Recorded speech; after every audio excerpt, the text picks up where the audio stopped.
quiet, slightly dull, and deeply unprepared for what is about to happen. A pale yellow sun hangs lazily over Evergreen Terrace. Birds chirp. Somewhere, a lawnmower sputters to life and immediately dies. Inside the Simpsons house, Homer lies sprawled on the couch, one arm dangling toward the floor, his mouth open, a faint snoring rhythm competing with the TV's static glow. Suddenly, the air outside warps. Not explodes, not cracks. It warps, as if reality itself has taken a deep breath and forgotten how to exhale.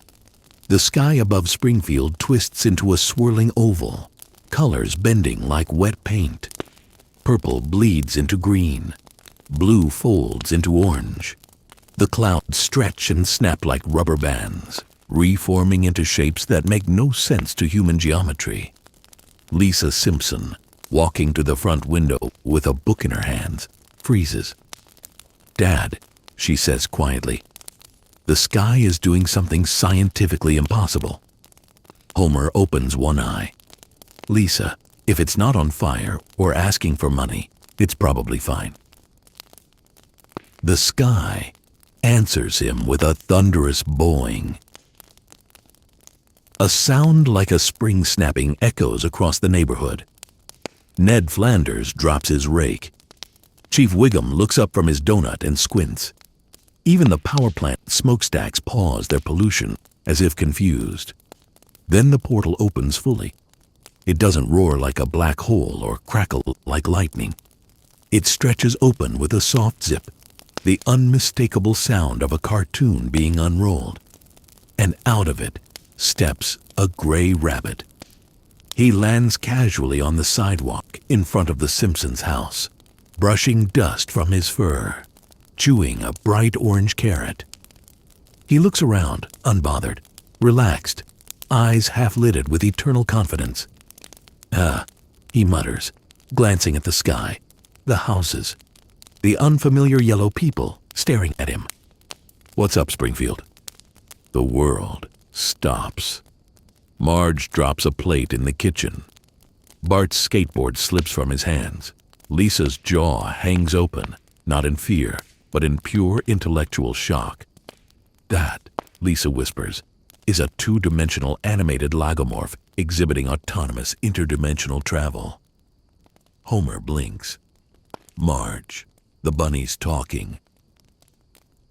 Before anyone can respond, the portal burps.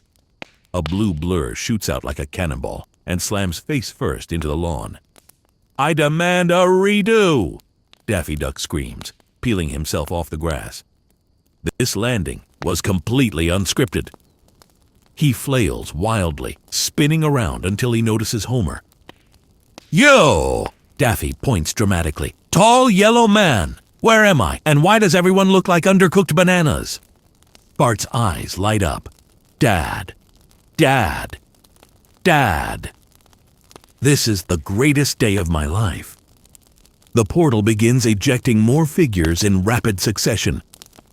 Porky Pig tumbles out, rolling twice before standing upright and nervously adjusting his bow tie. This doesn't look like Warner Brothers. Tweety floats gently down, wings fluttering, landing on the mailbox. I taught a new art style." Immediately after, Sylvester crashes through the portal, eyes locked on Tweety. "Suffer and succotash." He lunges. Sylvester misses, slides across the sidewalk, and smashes head first into the Simpsons' front door. The door explodes into splinters. Marge screams. "Oh my goodness, the door!" Bugs. Bunny size. Every time. The portal shakes again, this time violently. A red-bearded blur spins out, firing pistols into the air. "Yeehaw!" Yosemite Sam roars. "Where's the varmint responsible for this cursed dimension hopping?" He fires again. One bullet ricochets off a fire hydrant, hits a street sign, and somehow lands perfectly in Moe's tavern window, 3 blocks away, shattering a glass. Moe looks up. Must be Tuesday. Back on Evergreen Terrace, The ground trembles as something heavy emerges. An anvil, then another. Then a tall, thin coyote steps out, holding a clipboard. Wile E. Coyote pauses, reads the sign nearby. Evergreen Terrace. He sighs. From the final ripple of the portal, a tornado of brown fur erupts. Tasmanian devil spinning uncontrollably, ripping up grass, mailboxes, and Ned Flanders' hedge in one continuous scream. Hey diddly! Ned vanishes into the dust cloud. Silence follows. The portal flickers weakly, then stabilizes, hovering ominously above the street like a cosmic punchline waiting to be delivered. Springfield stands stunned. Chief Wiggum arrives late, siren blaring, immediately slipping on a banana peel that did not exist 5 seconds ago. All right, move along. He stops, staring at Bugs Bunny. Chief, am I hallucinating again? Bugs looks directly at him. Depends. Did you eat the powdered donut or the jelly-filled one? Homer steps forward slowly, squinting at Bugs. He pokes him. Bugs bends with the poke, stretches like rubber, then snaps back. Ow, Homer says. Marge, it's solid. Marge clutches Maggie, who is laughing hysterically at Tweety fluttering above her. Lisa steps closer, eyes blazing with curiosity. Who are you? Where are you from? And how are you violating the conservation of mass, energy, and narrative consistency? Bugs Bunny smiles. Doc, he says, taking another bite of his carrot. I don't violate the laws of physics. He gestures toward the portal, the chaos, the broken door, and the stunned town. I outrun 'em. High above Springfield, the portal hums quietly. And reality, for the first time, realizes it has lost control. For a brief, fragile moment, Springfield holds its breath. Then the chaos resumes, only now it spreads. The portal above Evergreen Terrace emits a low rhythmic hum, like a giant tuning fork vibrating reality itself. Every few seconds, the air shimmers, bending streetlights and mailboxes slightly out of alignment, as if the town is being redrawn frame by frame. Lisa adjusts her glasses, scribbling mental notes at impossible speed. The portal isn't just open, it's anchored, she says. Something on the other side is stabilizing it. Bugs. Bunny glances up at the swirling colors. Yeah, that figures. Figures what? Marge asks, stepping forward despite every instinct screaming at her not to. Bugs shrugs. These things never stay open unless someone upstairs wants a good laugh. As if on cue, the ground behind them beeps. Wile E. Coyote stands perfectly still, holding a small black device with a blinking red light. The label reads, Acme Dimensional Anchor. Do not use near plot-heavy environments. He looks at the warning, then at the portal, then shrugs. The anchor explodes in a puff of glitter and smoke, doing absolutely nothing. Wile E. Coyote's shoulders slump. He holds up a small sign. Figures. Bart nearly passes out laughing. This is better than Itchy and Scratchy, he gasps. Dad, can we keep them? Homer stares at Yosemite Sam, who is currently attempting to wrestle a fire hydrant into submission. Depends, Homer says. Do they eat much? Yosemite Sam spins, pistols blazing. Who said that? I'll turn this town into a smoking crater. Chief Wiggum finally regains his footing and draws his gun, pointing it in the exact wrong direction. All right, nobody move, he shouts. Especially you, weird animal people. Tasmanian Devil immediately moves. He tears down the street, ripping up asphalt, swallowing a parking meter whole, and spitting out the coins in a neat pile that lands directly in Chief Wiggum's hat. Wiggum blinks. Huh, tax refund. Meanwhile, Sylvester has recovered from his collision with the front door and spots Tweety perched on Lisa's shoulder. "Oh, no you don't." He lunges. What follows is a chase that ignores all spatial logic. They run through the Simpsons' living room, despite never entering the house, reappear on the roof, vanish behind a passing cloud, and crash back onto the lawn, leaving behind a perfectly cat-shaped hole in the grass. Maggie claps. Marge screams again. "Someone do something!" Marge cries. "Lisa!" Lisa looks torn between terror and fascination. "Mom, they're operating on slapstick physics. Traditional containment methods may not apply." Bugs Bunny watches the chaos like a bored theater critic. "Well, this escalated quicker than usual," he says. He walks over to Homer, who is now holding a donut defensively like a weapon. "So, big guy," Bugs says, "you always get interdimensional visitors, or am I just lucky?" Homer squints. "Last week, we had a talking bear. This feels louder." A sudden whistle cuts through the air. An Acme rocket streaks past them, pursued by Wile E. Coyote at full sprint. The rocket slams into the Simpson mailbox, which instantly transforms into a crater.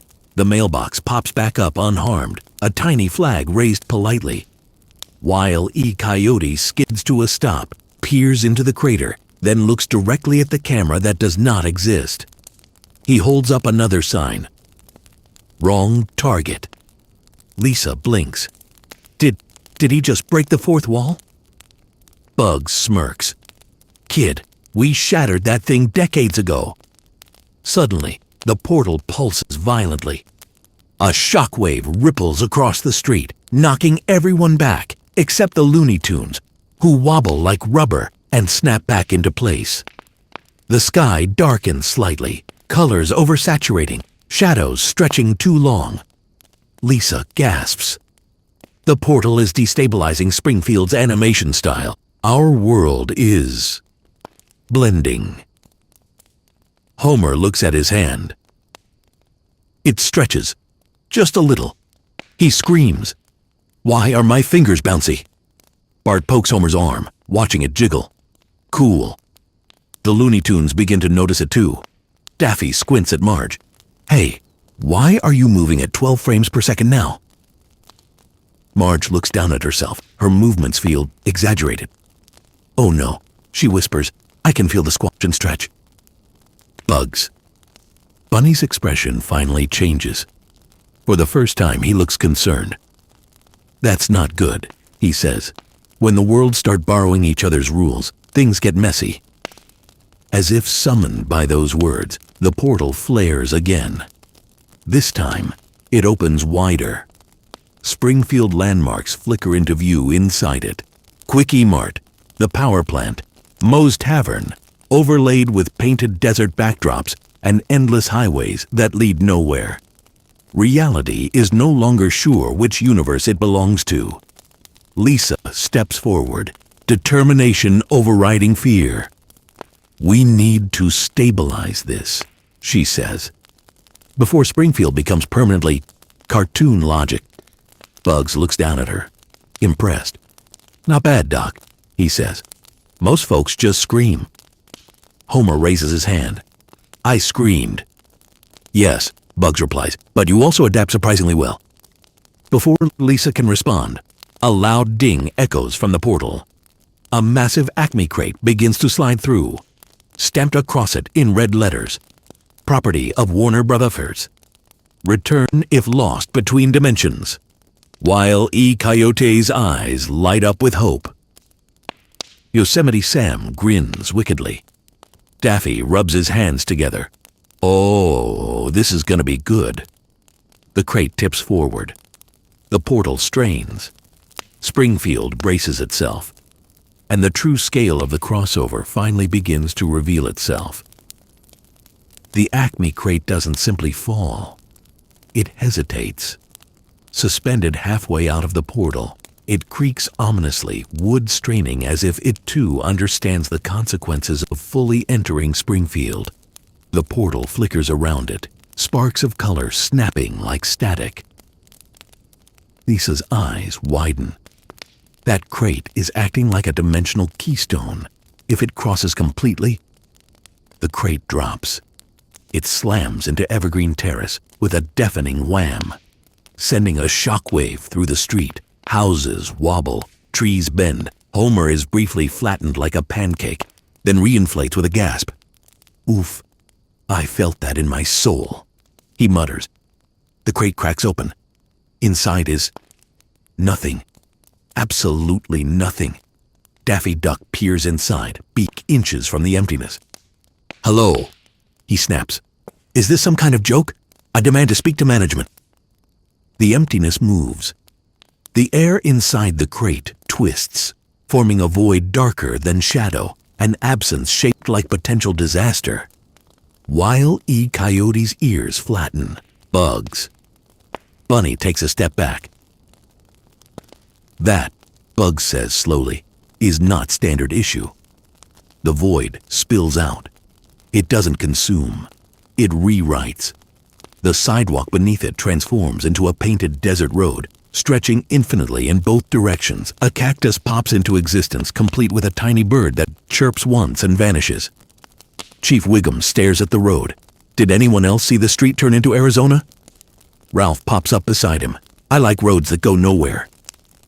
Yosemite Sam fires at the void. The bullets freeze midair, turn into tiny flags reading bang, and fall harmlessly to the ground.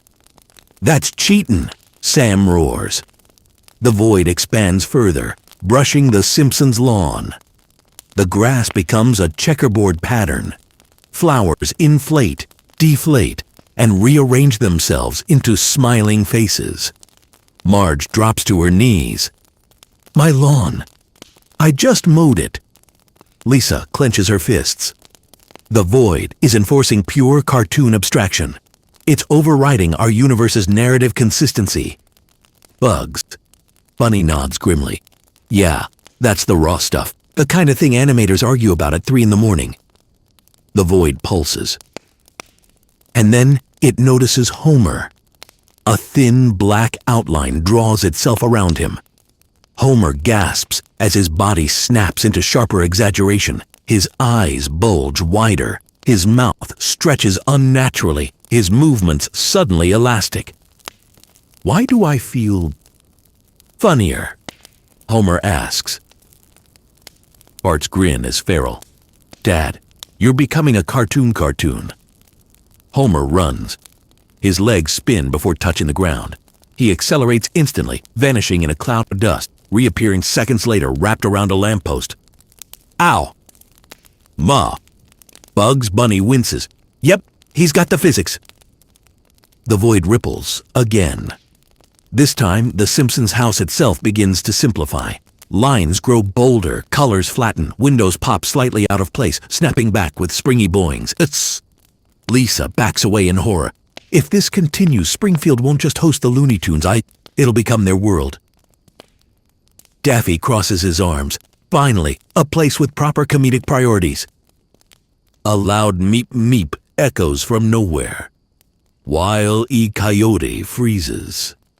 Slowly, from the painted desert road, Roadrunner zips through Springfield at impossible speed, leaving glowing skid marks across houses, cars, and one very confused Reverend Lovejoy. Wile E. Coyote screams silently and gives chase. They vanish into the distance, leaving behind a smoking outline of the town's skyline carved into the air. Chief Wiggum sighs. I'm not writing this report. The void begins to shrink, then abruptly collapses inward. Everything snaps back. The painted road vanishes. The checkerboard lawn returns to grass. Homer's outline stabilizes, though his fingers still jiggle when he moves. Everyone exhales. Lisa slumps forward. The void retreated, but it's not gone. It's anchored to the portal. Bugs stares up at the sky, which means somebody on our end didn't close the door right. Marge looks around at the wreckage, the broken door, the craters, the confused townspeople. So what happens now? She asks. Before anyone can answer, the portal emits a cheerful ding. Another crate slides through, smaller this time. Stamped in bold red letters. Acme Emergency Plot Device. Use only in case of crossover. Daffy grabs it immediately. Mine. Bugs yanks it back. Nice try, Duck. The crate pops open, releasing a rolled-up blueprint that unfolds midair, stretching across the street like a movie storyboard. Lisa's eyes light up. It's a narrative stabilizer, she breathed. It regulates causality through comedic timing. Bugs grins. See, the kid gets it. Suddenly, the portal shudders again. This time, the hum deepens. Lower. Heavier. Something else is approaching from the other side. Nah. Something not slapstick. Not silly. The colors inside the portal darken, forming jagged shapes that don't bounce when they move. Bugs Bunny's ears droop slightly. Oh, he mutters. That's new. Lisa swallows. What is it? Bugs doesn't answer immediately. Instead, he tightens his grip on the carrot. Let's just say, he says quietly, not everything that wanders between cartoons is here for a laugh. The portal opens wider. A shadow crosses its surface. And Springfield, already stretched to its limits, prepares to meet something far stranger than slapstick. The shadow inside the portal moves slowly. Too slowly. It does not stretch or squash. It does not bounce. It slides, cutting through the swirling colors like a blade through fabric. Where it passes, the portal's brightness dulls, as if humor itself is being drained from the space. Bugs. Bunny stiffens. That ain't right, he mutters. Lisa feels it immediately, a pressure behind her eyes, like a joke that refuses to land. The energy signature has changed, she says. This isn't comedic distortion, it's narrative intrusion. Homer squints up at the portal. Is it a monster? Bart leans forward eagerly. Is it a cool monster? The shadow pushes outward. For a heartbeat, the entire town freezes. Then the shape emerges. It is tall and vaguely humanoid, but unfinished, outlined in rough black strokes like an animation that was never fully inked. Its face is a blank smear, eyes sketched too high, mouth flickering in and out of existence. The air around it hums, not with slapstick sound effects, but with silence. Daffy opens his beak, ready to yelp mom. Nothing comes out. He blinks, startled. He tries again. Still, nothing. His voice is gone. Porky Pig gasps, hands flying to his mouth. He tries to speak. No stutter, no sound. The thing takes a step forward. Every step erases a little color from the ground beneath it. The sidewalk fades from bright gray to dull charcoal. Lisa's hands shake. It's suppressing tune logic. It's anti-comedy. Bugs Bunny steps forward, placing himself between the thing and the Simpsons. All right, pal, he says carefully. Crossover rules apply. You show up uninvited, you at least explain yourself. The thing tilts its head. For a brief moment, its face stabilizes, forming a jagged, unsettling smile. Then it speaks. Its voice is layered, overlapping, like multiple narrators fighting for control. Error. Unauthorized crossover detected. Tone. Inconsistency exceeds acceptable limits. Marge clutches Maggie. Lisa, what is it? Lisa swallows hard. I think it's a correction entity, something designed to prevent worlds like this from mixing. Homer frowns. So, the fun police? The entity turns its head toward Homer. Homer's shadow detaches from his feet. He screams. The shadow stretches, then snaps back into place as Bugs slams his carrot into the ground. Hey! Bugs snaps. No messing with the locals. The entity recoils slightly, as if surprised that something still works. Bugs straightens, confidence returning. Listen, Doc, you want to clean up the multiverse? That's your business. But you don't do it by flattening the punchline. The entity pauses. Lisa notices something critical. It's reacting to timing, she whispers. Not force, narrative timing. She grabs the Asami blueprint, scanning it rapidly. The stabilizer isn't a weapon, it's a rhythm regulator. If we restore comedic pacing, it loses coherence. Bart grins. So, we beat it with jokes? Very precise jokes, Lisa replies. Bugs smirks. My specialty. He snaps his fingers. Instantly, the Looney Tunes spring into action, not randomly, but in perfect sequence. Porky slips on a banana peel at the exact wrong moment. Sylvester crashes through the air, colliding with Daffy, whose voice suddenly returns mid-impact. You idiot! Hey, my voice is back! Yosemite Sam fires wildly, the bullets turning into confetti at the apex of their arc. Wile E. Coyote holds up a sign. This will probably fail. The entity staggers. Its outline wavers. Color bleeds back into the world. Lisa shouts, Now! Bart launches a slingshot, firing a cream pie directly into the entity's face. The pie lands. Splats. There is a beat. Then the entity's head inflates, eyes bulging comically. A loud honk echoes. The thing explodes into a cloud of misplaced sound effects and broken captions. Silence. Then, applause. Not from the characters, from the universe itself. The portal stabilizes, returning to its earlier swirling chaos. But now, it hums in a lighter key. Daffy brushes pie filling from his feathers. I hate to admit it, but that was beautifully timed. Bugs exhales. Woo, almost lost the laugh track there. Lisa stares at the sky, awed. We didn't destroy it. We edited it out. Marge helps Homer to his feet. Is it over? The ground rumbles softly. The portal shrinks slightly, but does not close. Bugs looks up, thoughtful. Nah, this ain't the end. Just the pilot episode. Homer brightens. So, they're staying? Bugs grins. Looks that way. The Looney Tunes gather around, surveying Springfield, the yellow houses, the imperfect logic, the oddly resilient people. Daffy spreads his wings. Well, folks, looks like this town just got a whole lot funnier. Lisa crosses her arms, determination burning in her eyes. Then we'll need rules, boundaries, scientific observation. Bugs pats her head. Kid, in our world, rules are optional. The portal flickers one last time, settling into a stable, glowing tear in the sky, no longer violent, but permanent. Springfield is no longer just Springfield. It is a crossroads. The camera pulls back.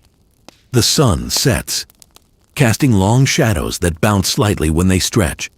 Somewhere in the distance, an Asami rocket misfires. Homer laughs. And reality, finally accepting the joke, laughs with him. Morning arrives in Springfield. Not gently. The sun rises with a bowing, stretching slightly before snapping into place. Birds chirp in exaggerated harmonies, one of them briefly holding a tiny conductor's baton before being smacked out of frame by another bird. Springfield has survived the night. Barely. Evergreen Terrace is a patchwork of normalcy and nonsense. Half the houses look unchanged. The other half lean at questionable angles, as if gravity is now more of a suggestion than a law. A stop sign spins lazily in the air before settling back onto its pole, which bends, sighs, and straightens. Homer steps outside, squinting at the sky. Huh, he mutters. Still here. Behind him, Bugs Bunny lounges on the Simpsons roof, sipping orange juice from a glass labeled, "Not a prop." "Morning, sunshine," Bugs says. "Sleep tight." Homer blinks. Why are you on my house? Bugs peers over the edge. Why not? Down the street, chaos resumes its schedule. Daffy Duck marches out of Moe's tavern wearing an apron and a smug grin. A hand-painted sign hangs above the door. Moe's Tavern. Temporarily under new management. Moe stands behind him, arms crossed, scowling. I let the duck cook one breakfast and now he thinks he owns the joint. Daffy gestures grandly. Gentlemen, welcome to the dawn of refined entertainment. Also, eggs are now optional. Inside, Barney is stuck to the ceiling, held there by pancake syrup. Chief Wiggum strolls past, sipping coffee, barely reacting. Seen worse. At Springfield Elementary, the bell rings, then stretches into a musical trill, echoing across the playground. Bart skids to a stop at the gates, eyes wide. This, he whispers, is the best field trip ever. The schoolyard is unrecognizable. Tasmanian Devil spins in tight circles near the swings, creating a miniature tornado that launches dodgeballs into low orbit. Milhouse is clinging to a flagpole, screaming happily. Best recess ever! Tweety flutters above the jungle gym, narrating the chaos. I taught organized education. Sylvester rockets past him, slamming into the school wall and leaving a perfect chalk outline of his body. Skinner bursts out of the school doors, clipboard in hand. What is the meaning of this? He stops, staring at Bugs Bunny, who is calmly erasing the school sign and rewriting it as Springfield Acme Academy. Skinner twitches. Seymour Skinner, principal. Bugs tips his ears. Bugs Bunny, temporary curriculum consultant. Lisa arrives moments later, notebook already filled with diagrams. Her eyes sparkle with fascination and concern. The Toon influence is spreading socially now, she mutters. Not just physically. Inside the school, classrooms bend and stretch to accommodate chaos. Porky Pig stands at the chalkboard, trying to teach math. 3 plus the chalk explodes into fireworks. The class applauds. Ralph raises his hand. The numbers are loud. Meanwhile, Wile E. Coyote stalks the hallways, laying elaborate traps for the bell. Every time it rings, he lunges. Every time it escapes. A sign drops from the ceiling. You can't catch schedules. Back in town, Springfield is adjusting. Or trying to. Apu stands outside the Quickie Mart, staring as Roadrunner zips in and out of the store, grabbing items at impossible speed and leaving exact change behind. Thank you. Come again, Apu calls instinctively, though he has no idea to whom. Mayor Quimby holds an emergency press conference. This town has always welcomed colorful individuals, he says, sweating. But the duck has taken over the bar. The rabbit is rewriting zoning laws, and the coyote just tried to order explosives with a school voucher. Behind him, Wile E. Coyote gives a thumbs up. At the power plant, Mr. Burns watches the Looney Tunes through binoculars. Fascinating, he murmurs. Creatures immune to injury, logic, and labor laws. Smithers hesitates. Sir, they don't obey physics. Burns smiles. Excellent. Promote them. Inside the plant, Homer has been reassigned. He now works alongside Yosemite Sam, who treats the control room like a cannon range. Stand back, yellow fella, Sam bellows. I'll wrangle this reactor. Lisa bursts in. Dad, get away from him. Too late. Sam fires into the control panel. Alarms blare. The reactor glows. Then the alarms transform into musical notes. The reactor sings. Homer wipes sweat from his brow. I hate it when the plant gets jazzy. Back on Evergreen Terrace, Marge attempts to restore normalcy. She hangs laundry. The clothes leap off the line and dance. She sighs deeply. One day, I just want one normal day. Bugs Bunny appears beside her, holding a teacup. Normal's overrated, sister. Marge pauses. Do you all have to stay? Bugs looks out over the town. Its chaos, its resilience, its strange harmony. For now, he says gently, this place needs us.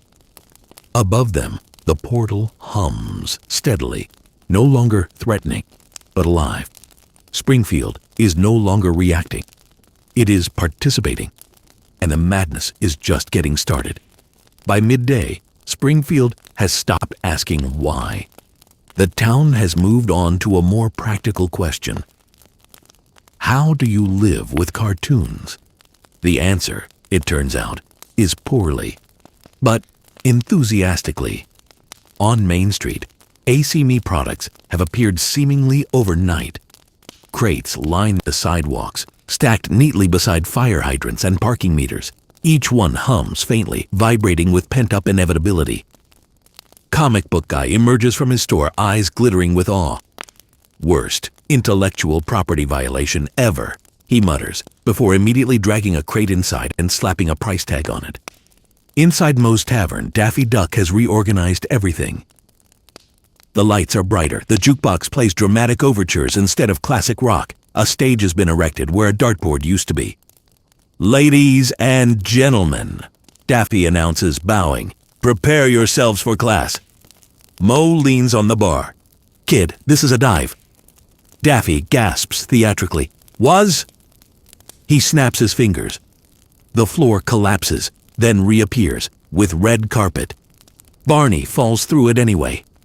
Outside, Homer walks past, carrying a box labeled Acme Donut Enhancers. He shakes it. It rattles ominously. Lisa jogs alongside him. Dad, you cannot use experimental cartoon technology for food production. Homer frowns, but it says, guaranteed satisfaction. They pass Krusty the Clown, who is watching Bugs Bunny direct a crowd outside the Krusty Burger. Bugs stands on a crate, megaphone in hand. All right, folks, listen up. This ain't fast food no more. It's fast timing. Behind him, hamburgers leap from grills, assemble themselves midair, and land perfectly wrapped. Krusty wipes a tear from his eye. He's a natural. At Springfield Elementary, classes have devolved into organized chaos. Miss Hoover attempts to lecture while dodging falling props. And so the Industrial Revolution, a falling anvil, narrowly misses her desk, was very impactful. In the music room, Lisa watches in amazement as Porky Pig conducts the band. Every missed note produces a harmless explosion of confetti. This is impossible, she murmurs. They're turning disorder into structure. Bart slides into the room. Nah, they're just making school fun. Out in the hallway, Skinner and Superintendent Chalmers march toward each other, each stepping over banana peels without slipping. Yet, Skinner, Chalmers snaps, explain why there is a coyote wiring explosives into your PA system. Skinner gestures weakly. Innovative teaching methods? The explosives go off. The PA announces, dismissed. Everyone cheers. Meanwhile, at the Quick E-Mart, Apu negotiates with Yosemite Sam. I'm sorry, sir, but firearms are not refundable. Sam slams the counter. Consarn it! They misfire into flowers. The guns erupt into bouquets. Apu smiles nervously. No receipt. No return.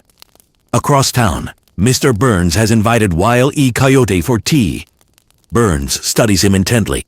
You fail spectacularly, yet persist endlessly. You are the ideal employee. Wile E. Coyote considers this. He holds up a sign. Salary?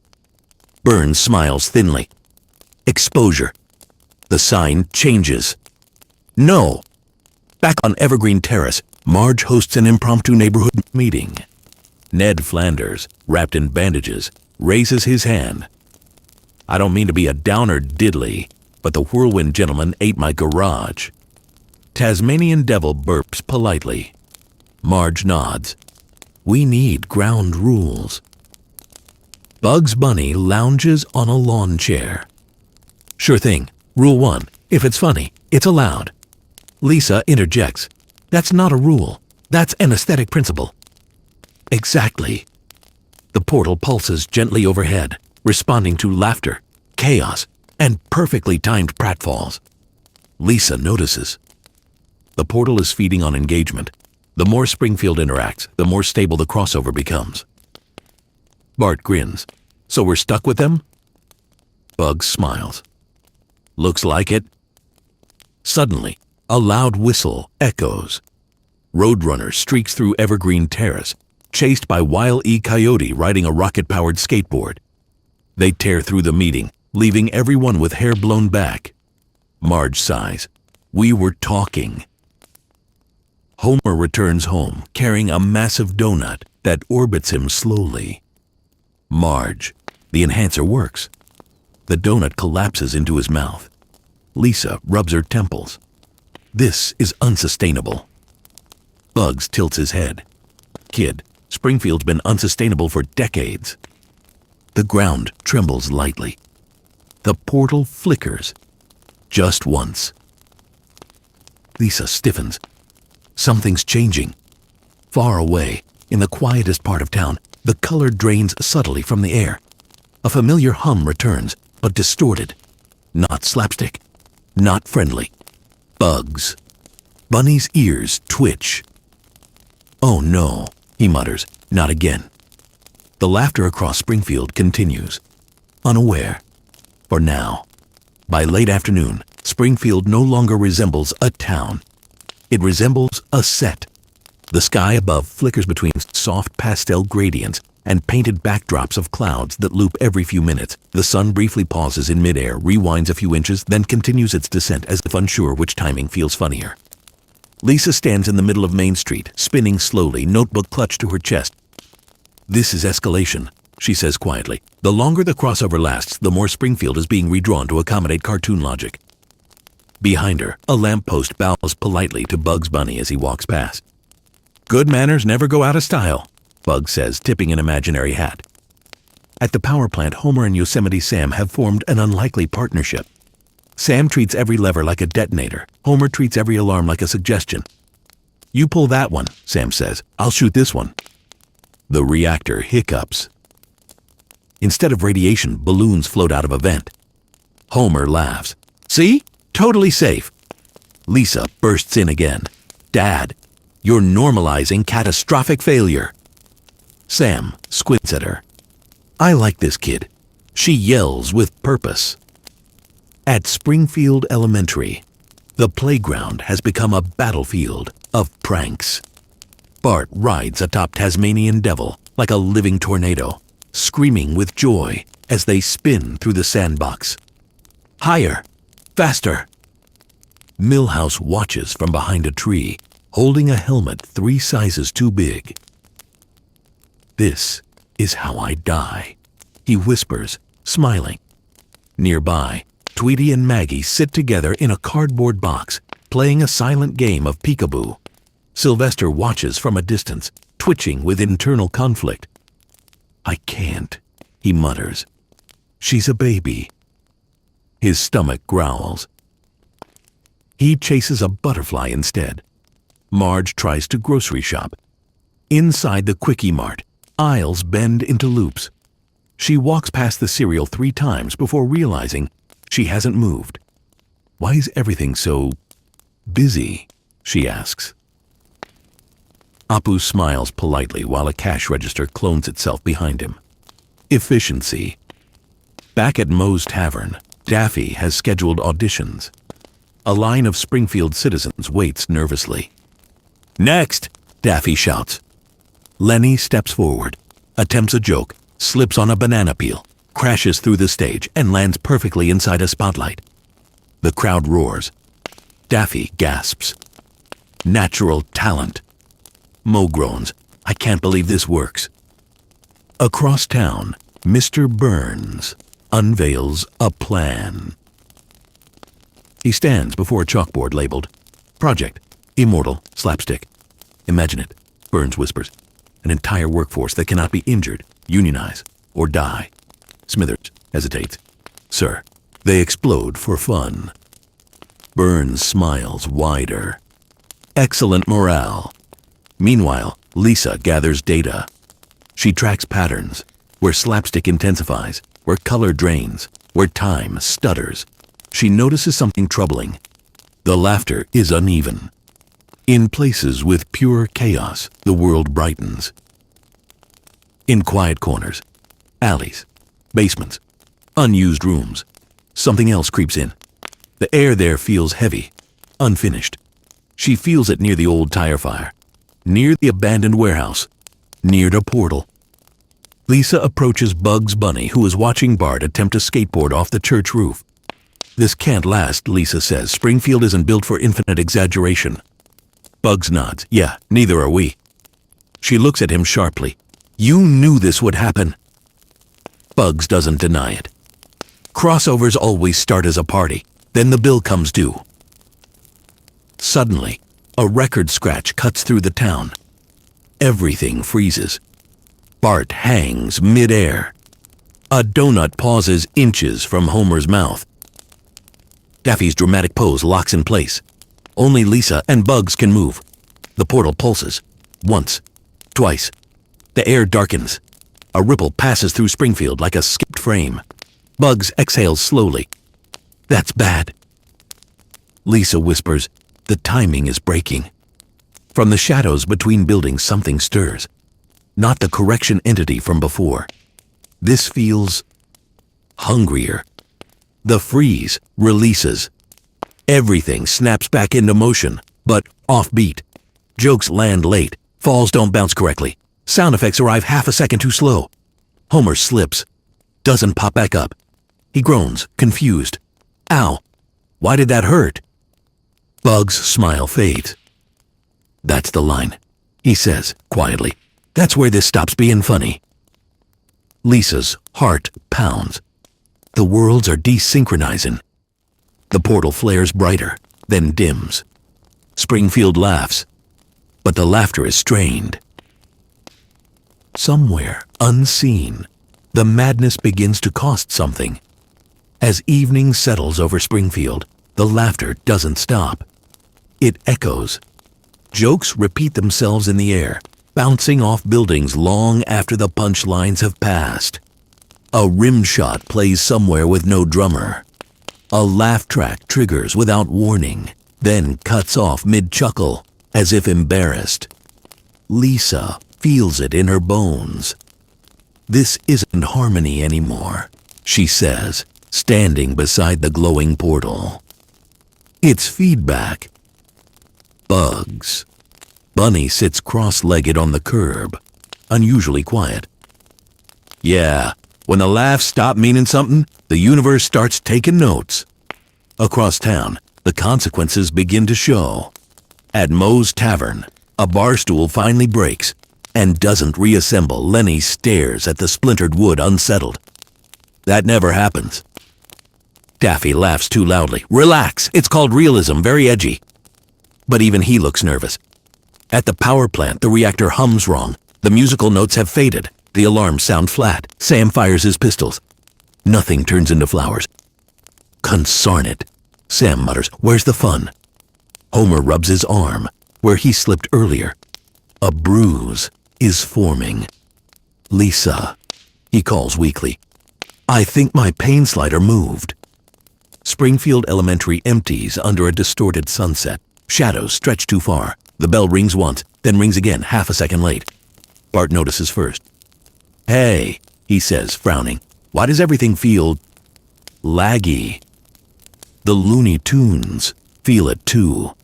Sylvester trips and stays down for a beat too long. Tweety gasps. That wasn't funny. Wile E. Coyote sets a trap. It doesn't fail creatively. It simply doesn't work. He stares at it, horrified. A sign appears in his hands, without him summoning it. Oh no! Lisa gathers the town at Evergreen Terrace. For once, people listen. We've been treating this like a vacation from logic, she says, but two narrative systems can't run at full capacity forever. Bugs stands beside her. Kid's right, we bend reality, but we don't break it. Not for long. Marge looks around at the town she's tried so hard to hold together. So what do we do? The portal answers with a low groan. Inside it, the bright swirling colors begin to fragment, splitting into panels, looping, overlapping. Springfield flickers inside it now. The worlds are bleeding both ways. Lisa points. If this continues, neither universe will be stable. The jokes will stop landing. The pain will start sticking. Bart swallows. So, no more pranks? Bugs ruffles his hair. Still pranks. Just better timed. Suddenly, the portal pulses violently. A shockwave ripples outward, knocking everyone back. For a moment, the entire town becomes sketchy. Rough pencil lines replacing solid forms. Color drains. Sound dulls. Then it snaps back. Chief Wiggum groans. I definitely felt that. Lisa steadies herself. This is it. The system is overloaded. Bugs looks up at the portal, jaw set, which means we gotta pick our moments. Daffy flaps forward, unusually serious. You're saying less chaos? Bugs nods. Smarter chaos. The Looney Tunes exchange looks. Even Tasmanian Devil slows his spin, tilting his head. Marge steps forward. Springfield has survived aliens, time travel, and whatever Mr. Burns is, we can handle. Moderation. Homer nods solemnly. I can cut back. Everyone stares at him. A little. The portal calms slightly, responding to the shift in tone. Lisa exhales. We need structure, events, places where toon logic is allowed, and places where it isn't. Bugs grins. A town with punchlines and boundaries. That's new. The sky darkens fully now. Street lights flick on, one of them flickering into a spotlight for half a second before correcting itself. Springfield settles into an uneasy equilibrium. The madness hasn't ended. It's been contained. For now. As the crowd disperses, Bugs lingers beside Lisa. You're good at this, he says. Most worlds just laugh until they tear. Lisa smiles faintly. Someone has to think about tomorrow. High above them, unseen, something shifts within the portal. Not a threat. Not yet. But a reminder. Crossovers are never free. The camera pulls back over Springfield. Half normal, half toon. Glowing under a sky that can't decide how real it wants to be. The town sleeps. The portal watches. And the madness waits for its next cue. Springfield doesn't wake up to madness. It schedules it. Hand-painted posters appear overnight on telephone poles, storefronts, and one confused cow wandering near the highway. Welcome to the first annual Springfield Toon Fest, featuring guest performers from somewhere else entirely. By mid-morning, the town square has been transformed. Bleachers rise where the statue of Jebediah Springfield once stood, now wearing rabbit ears and holding a mallet labeled Symbolism. Colorful banners snap in the breeze, some hand-drawn, some animating themselves when no one is looking. Lisa stands near City Hall, clipboard in hand, watching the setup with cautious optimism. This is organized, she says. That's new. Bugs Bunny pops up beside her, leaning casually against a lamppost that bows under his weight. Told ya. Give folks rules. They make better jokes. Mayor Quimby approaches the microphone, already sweating. Citizens of Springfield, today we celebrate cultural exchange. The microphone squeaks. Daffy Duck shoves him aside. Ladies, gentlemen, and legally ambiguous creatures, welcome to a spectacle of taste.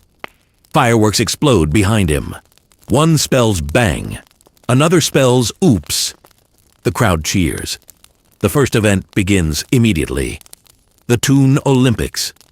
Homer is strapped into a helmet far too small for his head, standing beside Bugs Bunny at the starting line of the Acme Anvil toss.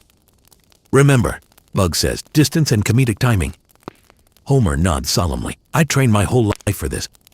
He throws. The anvil drops straight down, flattening him. A beat. Homer pops back up, arms raised. The crowd roars.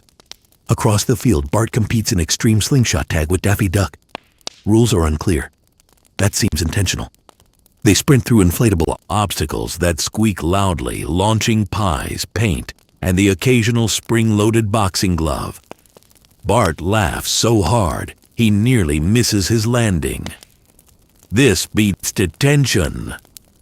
Nearby, Marge runs the safe zone, a clearly marked area where slapstick is limited to mild pratfalls and polite honking noises. Ned Flanders volunteers enthusiastically. "Well, diddly darn, this feels regulated." Behind him, Tasmanian Devil eats the rule sign. Lisa scans her instruments. The portal's activity is spiking, she notes, but it's balanced, like a feedback loop with a governor. Bugs nods. "Told ya, comedy's a science." At the Springfield Raceway, Wile E. Coyote unveils his grand event, the Roadrunner Relay. The track stretches impossibly long, looping back on itself through painted tunnels and real buildings. Roadrunner stands at the line, tapping his foot impatiently. Wile E. Coyote checks his stopwatch. Meep meep. The race is over. The audience blinks. Wile E. Coyote slowly lowers his watch. A sign appears in his hands. "Still counts." At Moe's Tavern, now rebranded as MOE's and CO. Variety Hall, Daffy hosts a legal dispute event. Today's case, Daffy declares, Daffy Duck versus Krusty the Clown. Who is funnier? The jury is made entirely of mirrors. Moe pours drinks, muttering, "This town's lost its mind." Outside, Mr. Burns unveils his own attraction, the Immortality Experience. Employees wear protective gear and are launched from catapults, crushed by safes, and flattened by steamrollers, only to pop back up unharmed. Smithers looks ill. "Sir, this feels unethical." Burns beams. "Nonsense. It's interactive." Lisa rushes over. "You cannot commercialize invulnerability." Burns chuckles. "Already did." The sun reaches its peak. The portal hums louder than ever, but stable, glowing like a halo over the town square. Springfield is no longer half-tune. It's hosting. The crowd swells as the final event of the day approaches. A massive stage rises in the center of town. Bugs Bunny steps up to the microphone. "All right, folks," he says, grinning. "Time for the big one." Behind him, the curtain lifts. The ultimate mashup show. Every character, Springfield resident and Looney Tune alike, takes their place. The orchestra tunes up. The audience leans forward. Lisa feels a twinge of worry. "This is a lot of narrative energy in one place," she whispers. Bugs winks. "That's showbiz." The lights go out. The show begins, and Springfield commits fully to the crossover.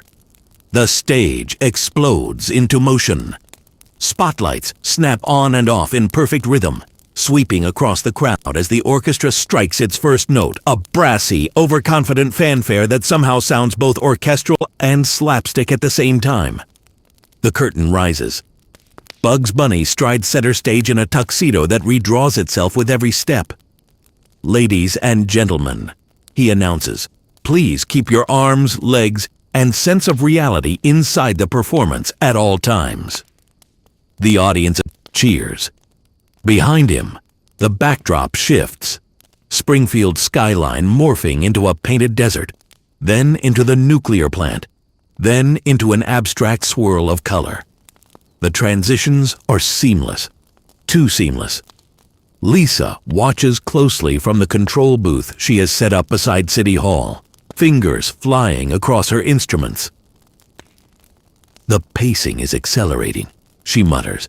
They're stacking set pieces without cooldown. On stage, the opening number begins. Homer and Daffy burst through opposite sides of the stage, locked in an exaggerated rivalry. Each tries to outdo the other. Bigger pratfalls, louder reactions, longer pauses before popping back up. Homer slips on a banana peel. Daffy slips on the same banana peel. They glare at each other from the floor. Both leap up at once. The crowd laughs, but not all at the same time. The laugh ripples unevenly, like applause echoing off a canyon wall. Bart joins in next, zipping across the stage on a skateboard powered by rocket boosters. He launches over the orchestra pit, lands behind Bugs, and throws up a peace sign. This rules! The orchestra crescendos. The backdrop snaps into the interior of Springfield Elementary. Skinner appears, chased by Sylvester, who crashes through a chalkboard labeled Discipline. Miss Hoover sighs and keeps playing the piano.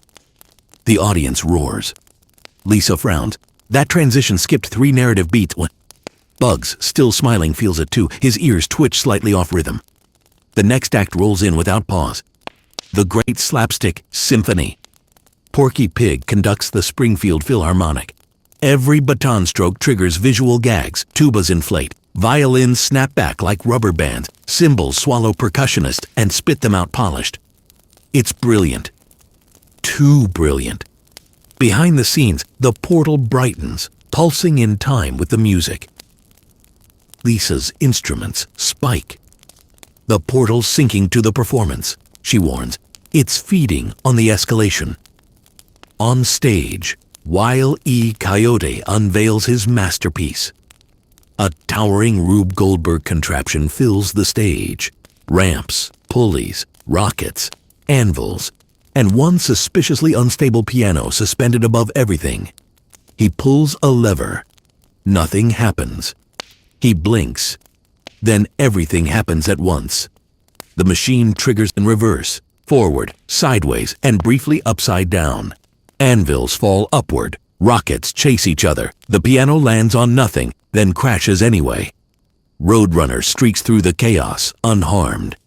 Meep, meep. The audience laughs, hard. But the laughter comes late. The sound effect follows half a second after the visual. Lisa's heart sinks. They're losing sync. The final act approaches. Daffy steps forward, breathing hard, feathers disheveled. For my grand finale, he declares, I present the greatest joke ever told. The lights dim. The stage empties. The silence stretches. Too long. Daffy grins nervously. The portal flickers. Lisa shouts, No, you can't hold the beat that long. Daffy snaps his fingers. Nothing happens. The audience shifts uncomfortably. Then, belatedly, a pie drops from the ceiling and smacks Daffy in the face. The laugh track triggers before the impact. The crowd laughs, then stops. Confusion ripples through the square. Bugs steps forward quickly. All right, folks, how about a little audience participation? He snaps his fingers. The crowd responds automatically, clapping, cheering, restoring the rhythm. The portal stabilizes slightly. Bugs exhales. Close one. But the show isn't done. Mr. Burns rises from a VIP box. Release the finale, he commands. Smithers hesitates. Sir, this wasn't approved. The finale triggers anyway. Dozens of Assamee crates rain down onto the stage, bursting open to release fireworks, confetti, and spring-loaded everything. The spectacle is overwhelming. Beautiful. Dangerous. Lisa's instruments scream warnings. This is exceeding capacity. Springfield can't process this much narrative density. On stage, Homer laughs wildly as he's launched from a cannon into a pile of pies. This is the best day of my life. But when he lands, he doesn't bounce immediately. A split second passes, then another. Homer groans. Ow! Why did that hurt again? Bugs freezes. The laughter falters. The portal dims. A low hum returns, not playful, not musical. The sky above the stage darkens. Lisa whispers, terrified, "We've crossed the threshold." The show was meant to celebrate the mashup. Instead, it has strained it. And Springfield, cheering, clapping, unaware, has just asked the universe for more than it can safely give. The sky cracks. Not literally, but almost. The colors overhead twist violently, looping like a broken film reel. 1 second the sun is a soft yellow. The next it's a glaring neon orange with black outlines that jiggle unnaturally. Shadows stretch and shrink independently of their objects. Lisa grips her clipboard, eyes wide. The portal. It's reacting to the climax of the performance. All that energy, comedy, chaos, and emotional beats, it's feeding the interdimensional feedback. Bugs Bunny, standing center stage amidst the wreckage of stage props and ACME crates, tilts his head. "I don't like this," he mutters. "Comedy's supposed to tickle, not destabilize reality." Behind them, Wile E. Coyote's Rube Goldberg machine shudders. A spring shoots out and launches a piano into the audience, but it stretches and twists midair like a rubber band before landing safely atop the square's fountain. Homer, still laughing, suddenly freezes mid-cheer. He blinks, his body seems wrong. DOH, he groans. Something feels off. Bart races across the stage on his rocket skateboard, narrowly dodging a falling anvil. "Dad!" he yells. "You're Homer looks down at his arm, which is bending and stretching in a way that isn't funny anymore. It wobbles like a badly drawn cartoon limb. Lisa gasps. He's starting to feel the consequences. The worlds are desynchronizing. Comedic physics and real physics are colliding.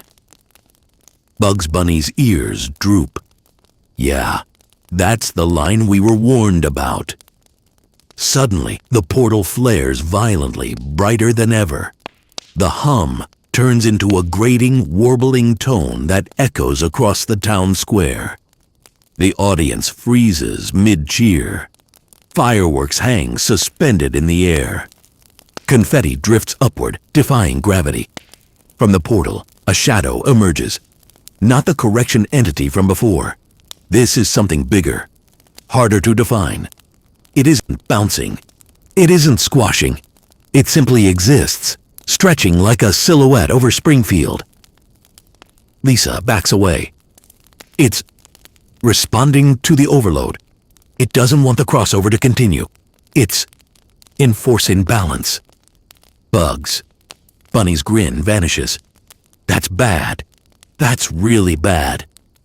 Daffy Duck stumbles forward, flapping frantically. I say we improvise. Improvise. Roadrunner streaks past, meeping, narrowly avoiding an exploding confetti cannon. Wile E. Coyote's traps misfire. Sylvester slips on the stage, only to collide mid-air with a floating anvil. The portal's hum becomes a roar. Lisa shouts over the noise, trying to be heard. We have to stabilize the narrative rhythm. If it collapses, Springfield and the Looney Tunes could be permanently altered. Bugs Bunny nods. Right, we sync the timing. Everyone move to, controlled chaos. Controlled chaos. It sounds ridiculous. But somehow, the town begins to obey. Springfield citizens instinctively adapt. Lenny and Carl form a human ladder to help Daffy reach a stuck confetti cannon. Marge gathers stray props into organized piles. Milhouse grabs a clipboard and starts mapping safe zones, while Tasmanian Devil spins carefully around him, avoiding destruction. On stage, Homer and Bart coordinate their movements perfectly with the Looney Tunes. Every pratfall, every pie, every banana peel lands on cue. Even Wile E. Coyote's Rube Goldberg machine begins to function smoothly, albeit ridiculously. Lisa monitors the portal.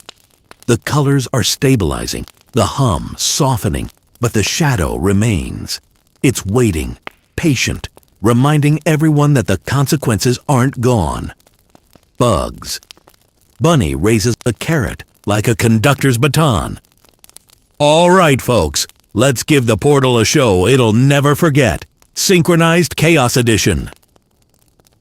The town explodes into motion.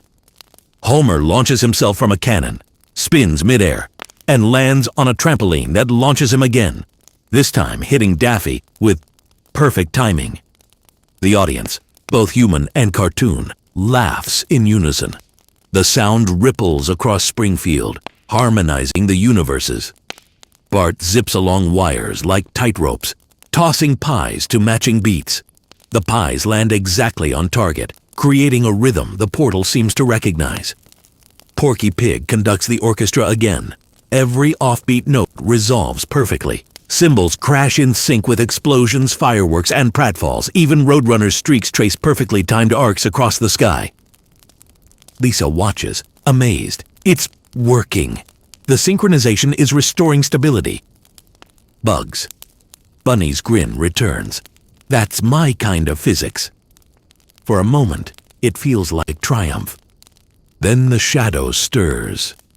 It stretches further across Springfield. Darker, looming. Its presence is felt rather than seen. The portal pulses. A section of the town flickers like a broken cell. Homer's arm suddenly snaps out of cartoon elasticity, then snaps back. Bart wobbles midair. A giant anvil freezes halfway to the ground. Lisa shouts, "We've pushed it too far. The crossover energy is peaking. We need a finale now." Bugs Bunny nods. Right, everyone, final act. The Looney Tunes spring into position. The Springfield residents follow, instinctively timing themselves with every gag, leap, and explosion. Homer, armed with a giant pie, slides into Daffy, who spins into Bugs. The collision triggers a chain reaction. Pies, confetti, fireworks, anvils, and a perfectly timed Acme rocket spiral through the square in choreographed chaos. The audience erupts, human and cartoon alike, in unified laughter. The portal stabilizes. The shadow hesitates. Lisa holds her breath. Almost. There. Bugs Bunny taps his foot. One more synchronized beat, and we'll hold the line. Homer bounces from a trampoline, launching into the air. Bart shoots across on his rocket skateboard. Daffy spins mid-flap. Tasmanian Devil loops around the square, swallowing and spitting out confetti in rhythm. The final beat hits. The portal glows. The shadow recoils. Colors stabilize. Gravity, time, and logic snap back into alignment. Springfield stands, exhausted, battered, and elated. Lisa exhales. We did it, but just barely. Bugs Bunny tips his hat. Yep, shows what happens when you mix too much cartoon with too much real life. Homer wipes cream from his face. I like that. Bart grins. Best day ever. From above, the portal hums a gentle tune. Now calm and steady, the shadow retreats into the depths, watching, but no longer threatening. Springfield is alive, different, loony, stable, for now. The town square begins to quiet. Not entirely, of course. Even after the grand finale, pie crumbs float lazily in the air. Confetti drifts downward like multicolored snow. A stray Acme rocket spins harmlessly overhead, still whistling. But the chaos is purposeful now. It has structure. It has rhythm. Springfield residents mill about, exhausted but thrilled. Bart high-fives Tasmanian Devil mid-spin. Homer and Daffy collapse together in a heap of flour, pie-filling, and laughter. Marge brushes imaginary dust off her apron, frowning at a bouncing lamppost. Lisa, clipboard in hand, begins cataloging the aftermath. The temporal and narrative fluctuations have stabilized, she reports. The town has essentially learned to dance with the crossover. Bugs. Bunny leans against a bent streetlight, surveying the scene. Kid's right. They finally get it. Comedy's a collaborative sport. Across the square, Moe shakes his head. wiping off sticky confetti. I don't know what just happened, but somehow my bar made sense for once. Daffy Duck pirouettes nearby, still spinning slightly from the finale. This is perfection. The audience, the timing, the chaos. I have never felt more fulfilled. Homer groans. I feel full too, mostly of pie. Suddenly, a crowd gathers around the Springfield Elementary playground. Bart is perched atop a seesaw with Roadrunner poised on the other end. Ready, buddy? Bart grins. Meep, meep. The seesaw launches them both into a perfect arc over the playground, landing safely amidst a soft pile of balloons. Milhouse cheers. Lisa shakes her head, a small smile creeping onto her face. I have to admit, it's working. Everyone's participating in a controlled narrative flow, almost instinctively. Meanwhile, Mr. Burns watches from the VIP box, arms crossed. Remarkable, he murmurs, a workforce capable of regenerating from disaster and performing slapstick with precision. The potential... Smithers leans in nervously. Sir, you do realize the portal could still fluctuate unpredictably, yes? Burns doesn't answer. He's already imagining an immortal, indestructible loony workforce running the plant. Outside the square, the Looney Tunes mingle with Springfield residents. Tweety flits between Lisa and Maggie, who giggles uncontrollably. I think she likes her, Lisa observes. Sylvester slinks along, carefully avoiding the pies and trampolines. He pauses, eyeing Maggie with a soft, almost hesitant expression. Yosemite Sam barks directions at Chief Wiggum, teaching him how to aim rubber band cannons for maximum hilarity efficiency. Even Ned Flanders gets in on the action, teaming up with Porky Pig to help organize a line of children for a perfectly timed domino run made entirely of school desks, books, and harmless anvils. Bugs. Bunny hops over to Lisa. See what I mean? Everyone's finally in sync. Chaos has rules now, and rules are funny when you know how to bend them. Lisa nods. I suppose, but the portal... Before she can finish, it pulses gently above the town, calm but alive. A soft melodic hum resonates across Springfield. Homer squints up. Hey, is it nappin'? Bugs snorts. Not exactly. Think of it like it's listening, watching, waiting for the next cue. As long as we respect the rhythm, it stays happy. Daffy Duck jumps onto a crate, flapping his wings dramatically. Well, I say we celebrate. Springfield, Looney Tunes, and all those deliciously unpredictable variables in between. The crowd cheers. And so the celebration begins. Music fills the square, a blend of Springfield's awkward charm and the Looney Tunes' slapstick flair.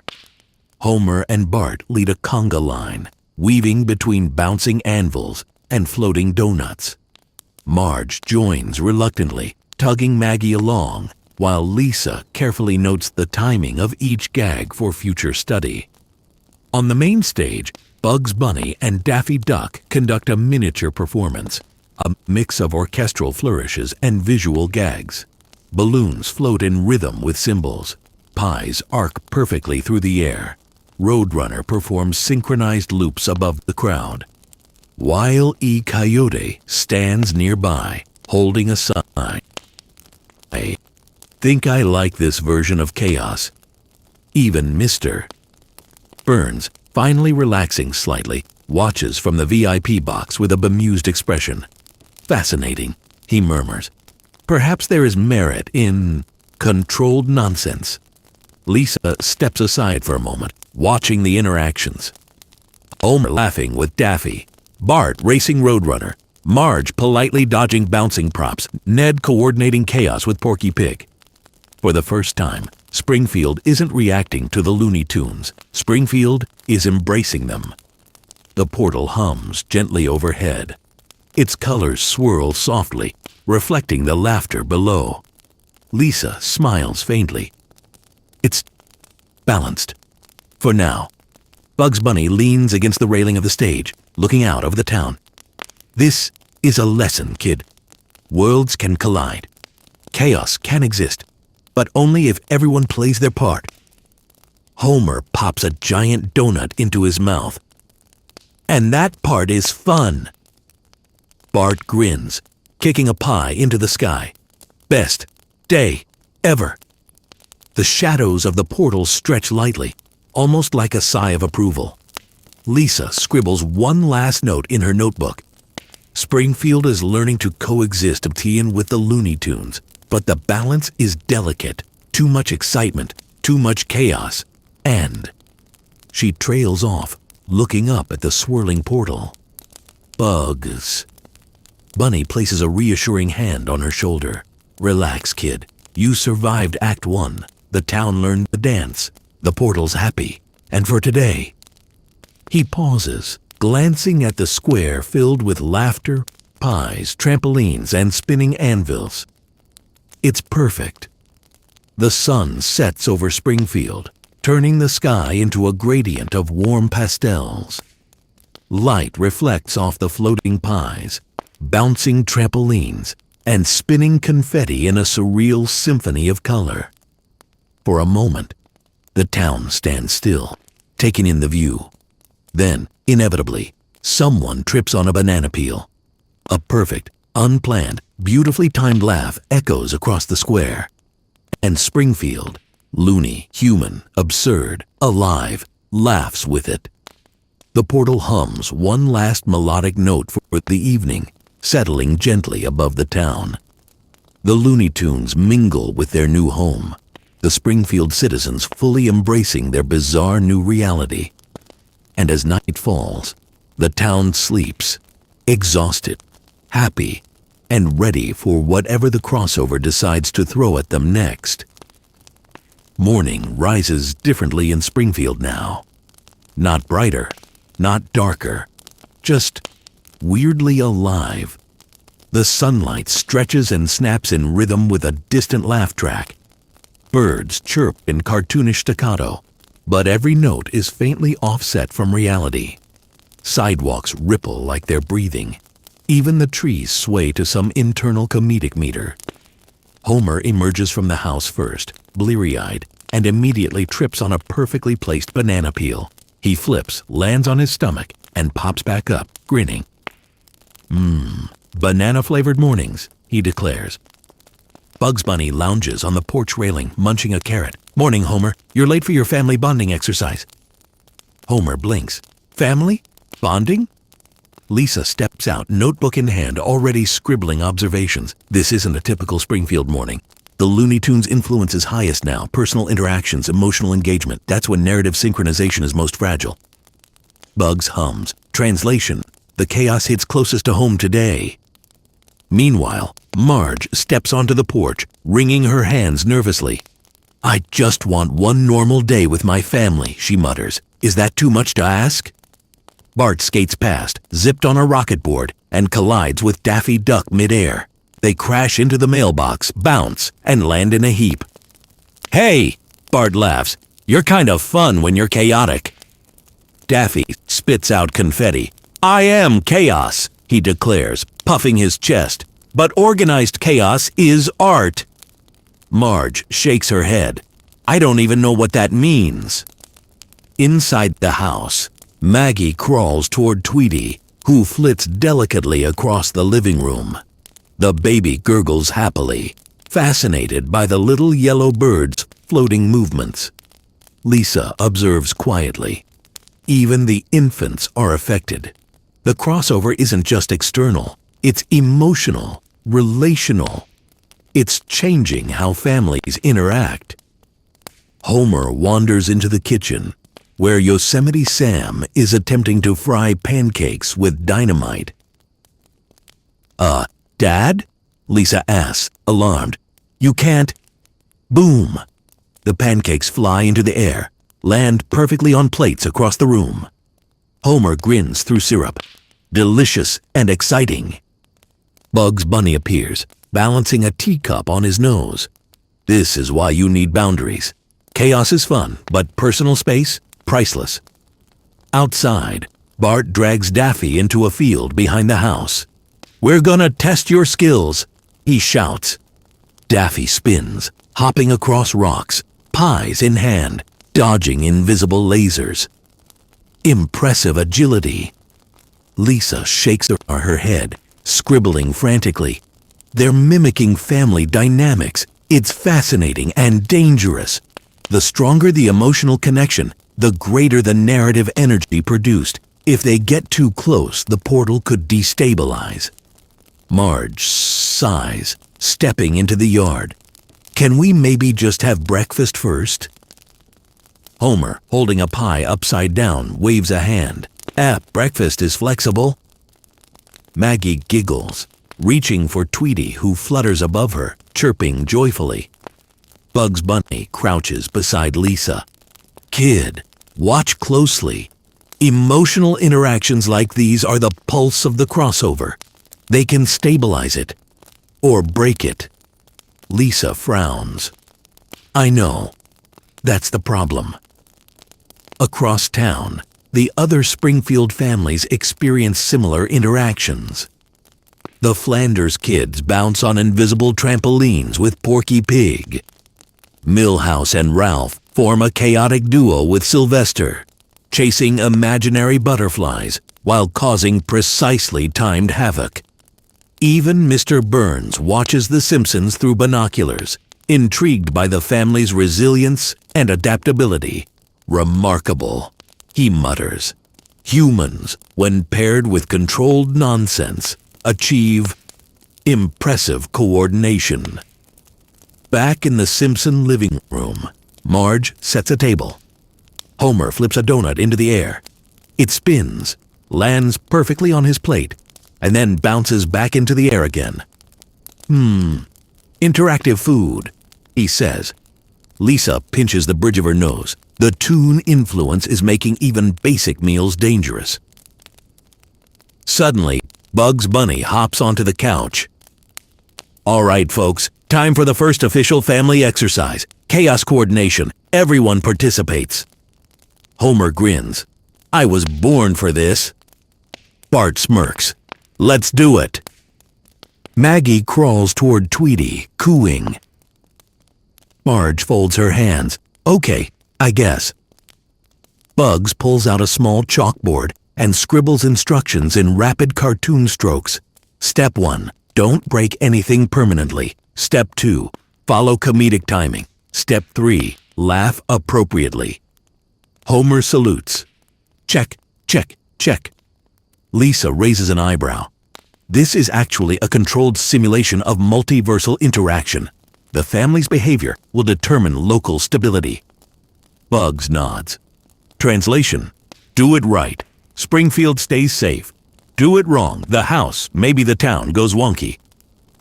Homer frowns. Say what now?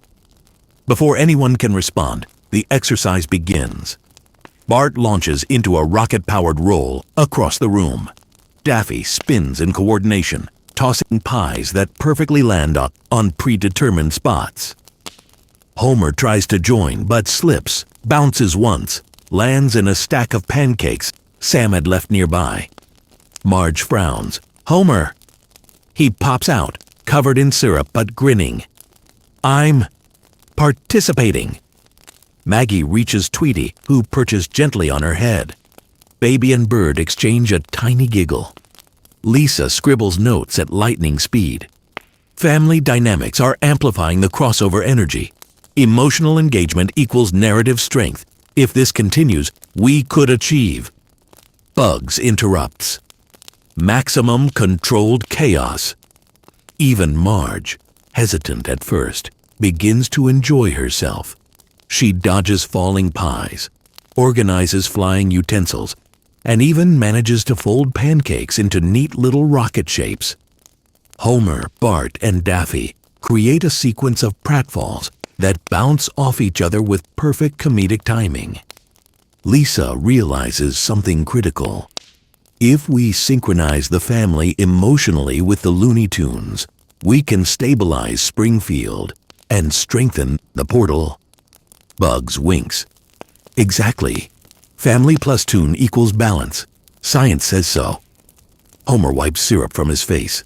Marge, we're teamworking. Marge sighs, smiling despite herself. I suppose we are. Bart cheers. Yeah, family mashup. The portal above the house pulses gently in response. Lisa watches, relieved. It's working, for now, but we have to maintain focus. Emotional instability could undo everything we've built. Bugs Bunny twirls his carrot. Kid, keep an eye on them. These next moves are gonna test their bonds more than pies ever could. And somewhere, outside, the town hums in sync with the Simpson family, reflecting the subtle truth. When chaos meets family, Springfield can survive almost anything. The family exercise intensifies as the morning stretches on.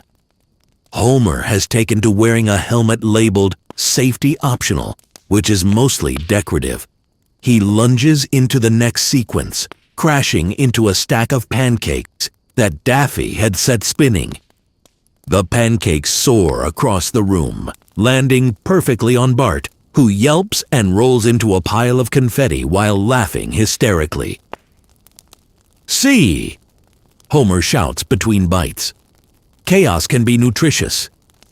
Marge, meanwhile, guides Maggie and Lisa through a sequence of gentle pratfalls designed to teach precision and timing without anyone getting hurt. She keeps one eye on the floating pies and another on Tasmanian Devil, who's spinning in the corner like a small tornado. This is exhausting, she mutters. I never thought I'd supervise cartoon mayhem at breakfast. Tweety flutters over to Maggie again, chirping encouragingly. Maggie giggles and reaches toward him. Tweety lands softly on her hand, causing her to squeal in delight.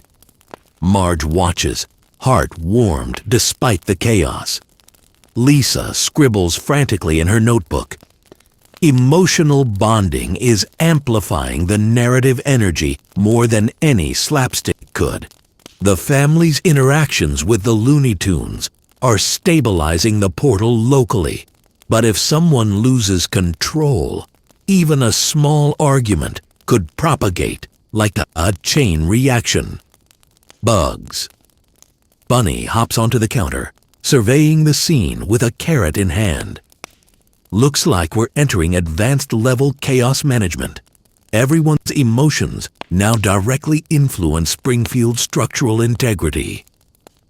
Homer, noticing Bugs, waves enthusiastically. Hey Bugs, you want to try the pancake rocket? Bugs shakes his head. Nah, that's a Homer level experiment. You handle that, we just watch reality warp around you. Bart, catching a flying pie mid-spin, yells, Dad, watch me! He launches himself into a series of flips that weave around a falling anvil. Daffy mirrors the moves in perfect synchronicity. Now that's choreography, Daffy exclaims.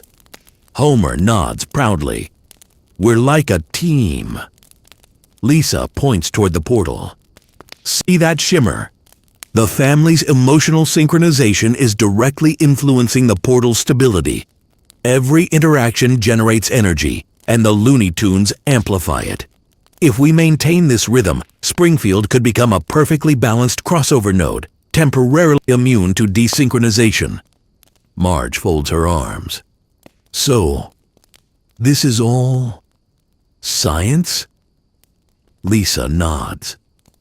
In a way, family dynamics plus interdimensional interaction equals controlled narrative energy.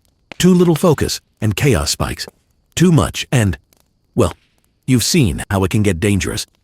At that moment, Milhouse bursts into the room, carrying a clipboard and wearing a small helmet marked Observation Duty.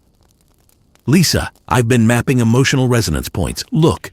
He points to a diagram of overlapping circles with Homer at the center.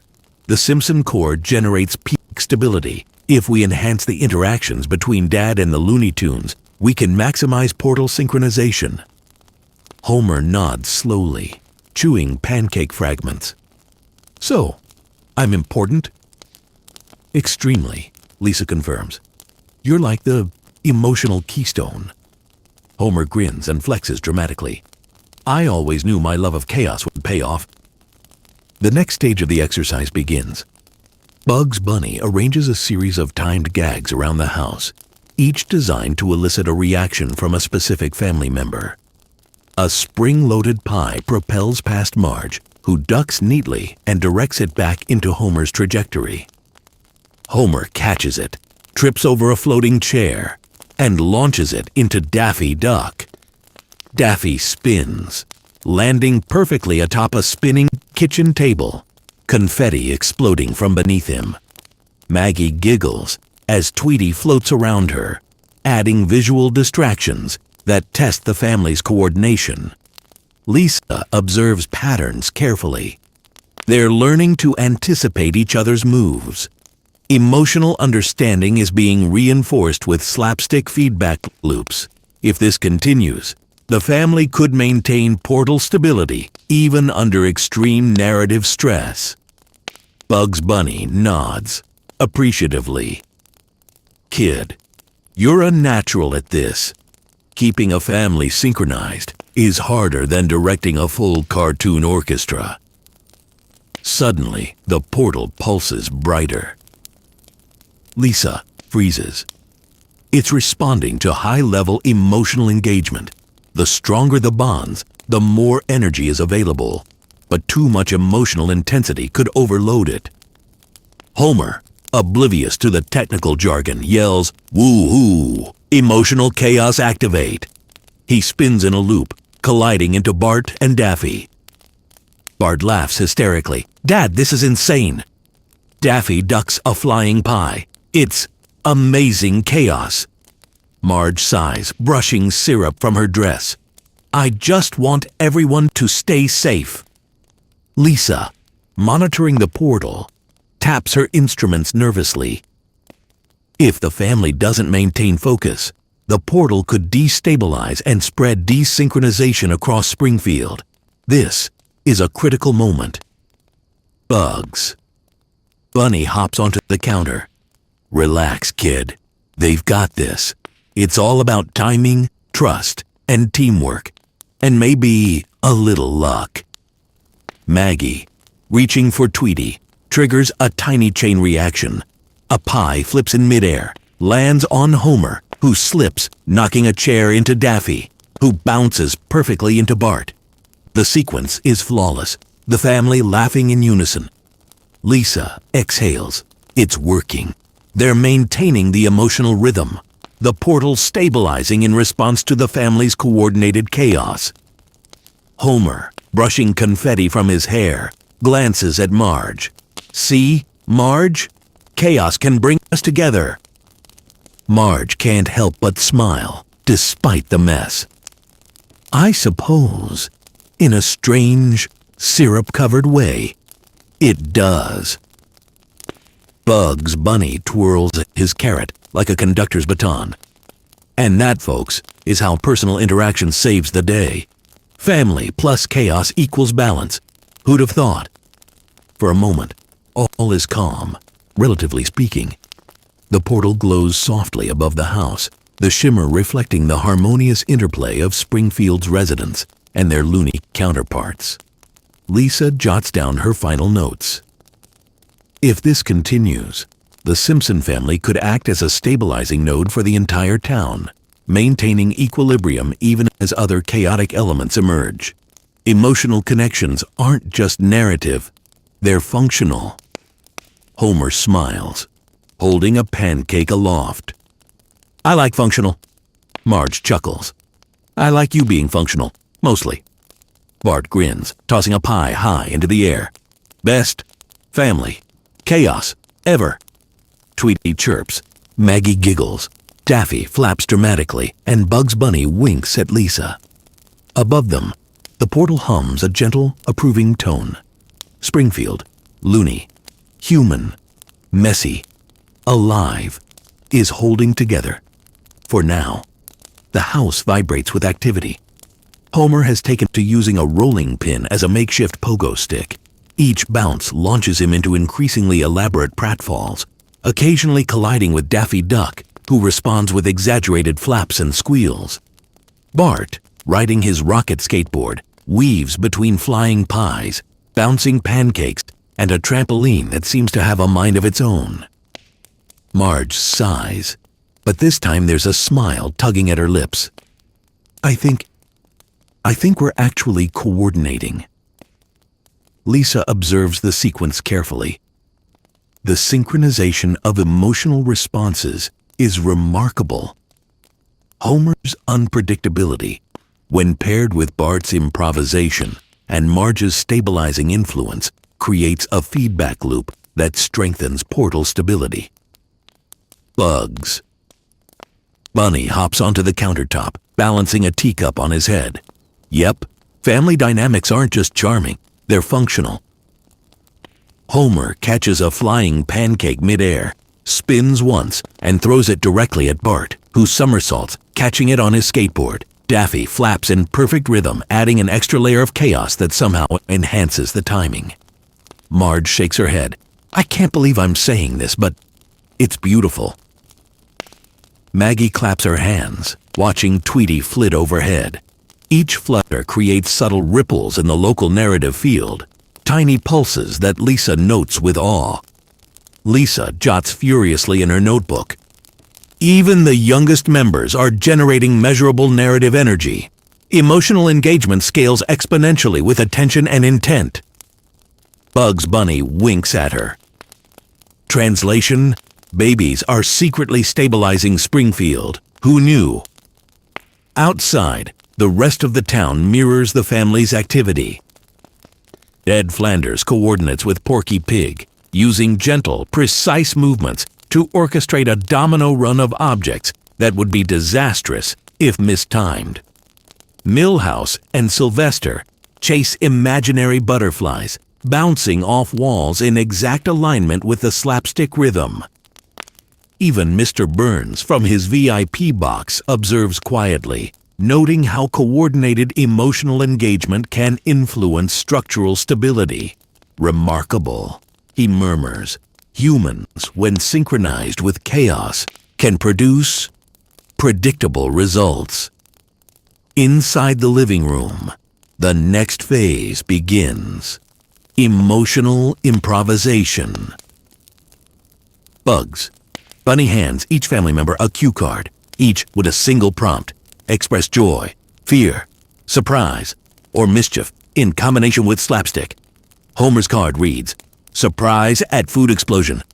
He throws himself backward, arms flailing, landing on a pile of pancakes, but instead of causing disarray, the pancakes bounce him back upright, sending a confetti cannon into Daffy's path. Daffy spins, flapping frantically, landing on Bart, who rolls into a bouncing pie. Lisa notes, they're generating complex emotional narrative sequences. The output is stabilizing rather than destabilizing because reactions are synchronized with environmental cues. Marge's card reads, Calm Rescue.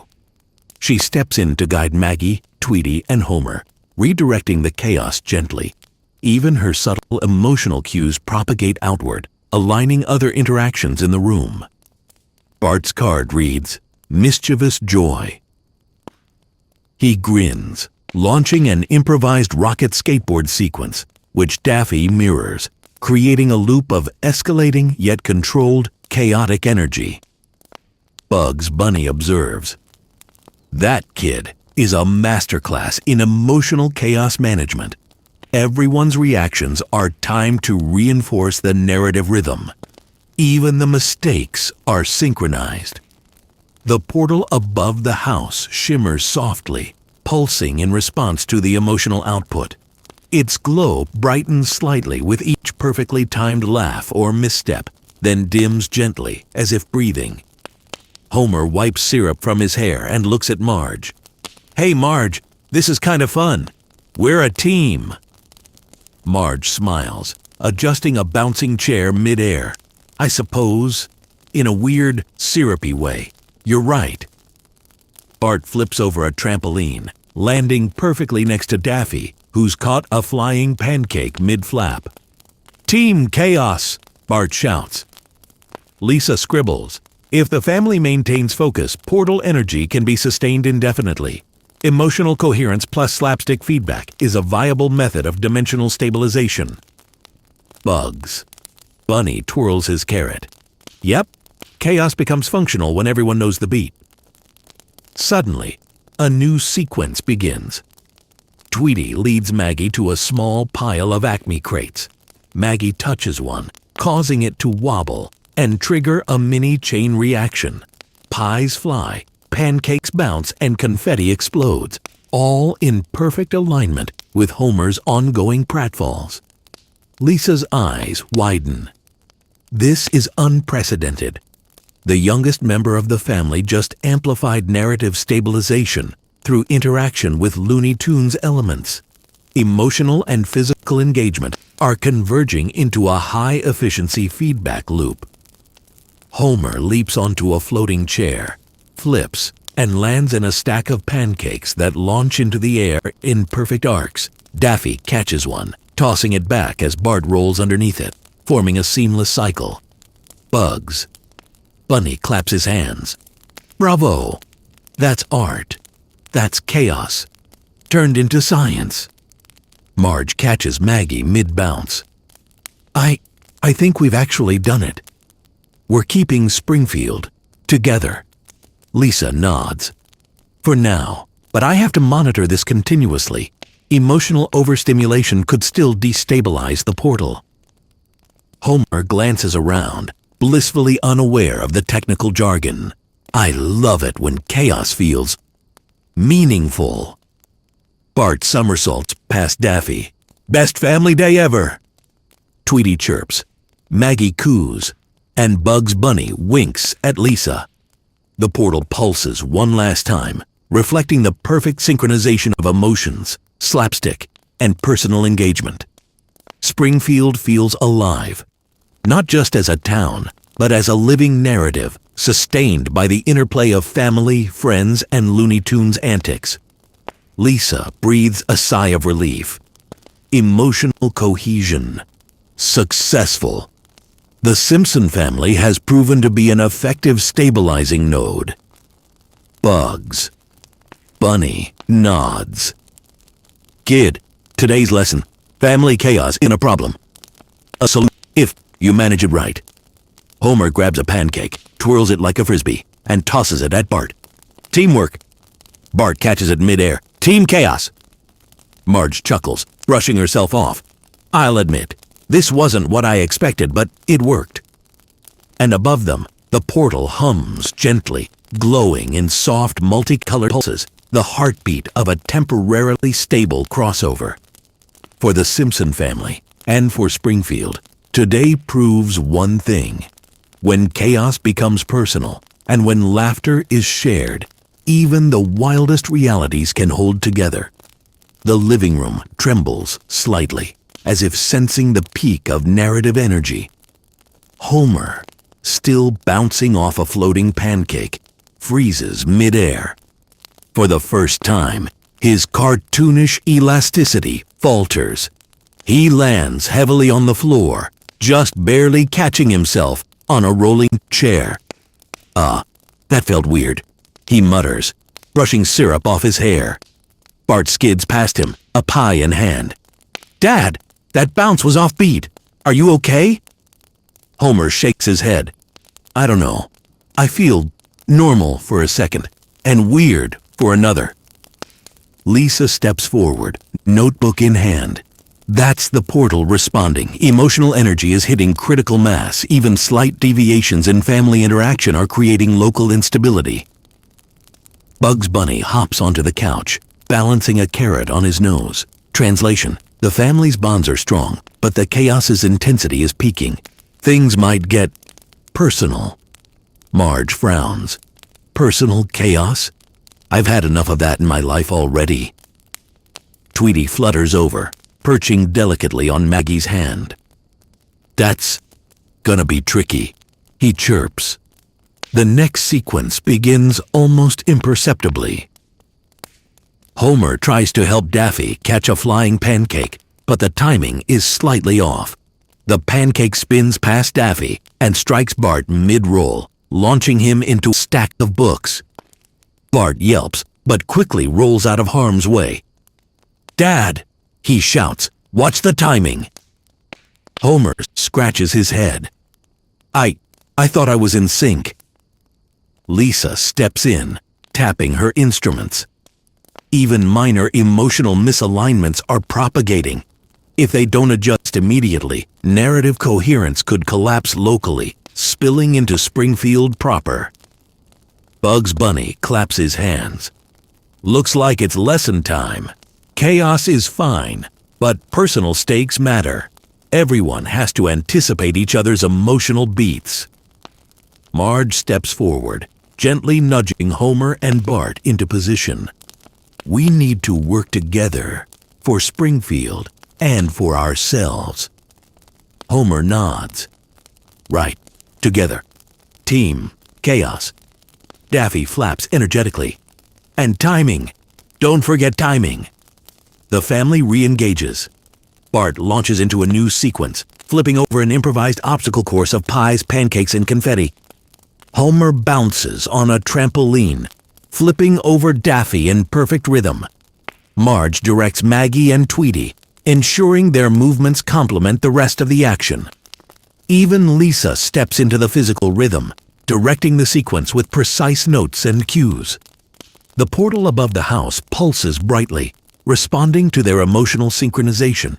Its hum is almost musical now, blending the chaotic slapstick below with harmonic tones. For a moment, everything aligns. And then, suddenly, it doesn't.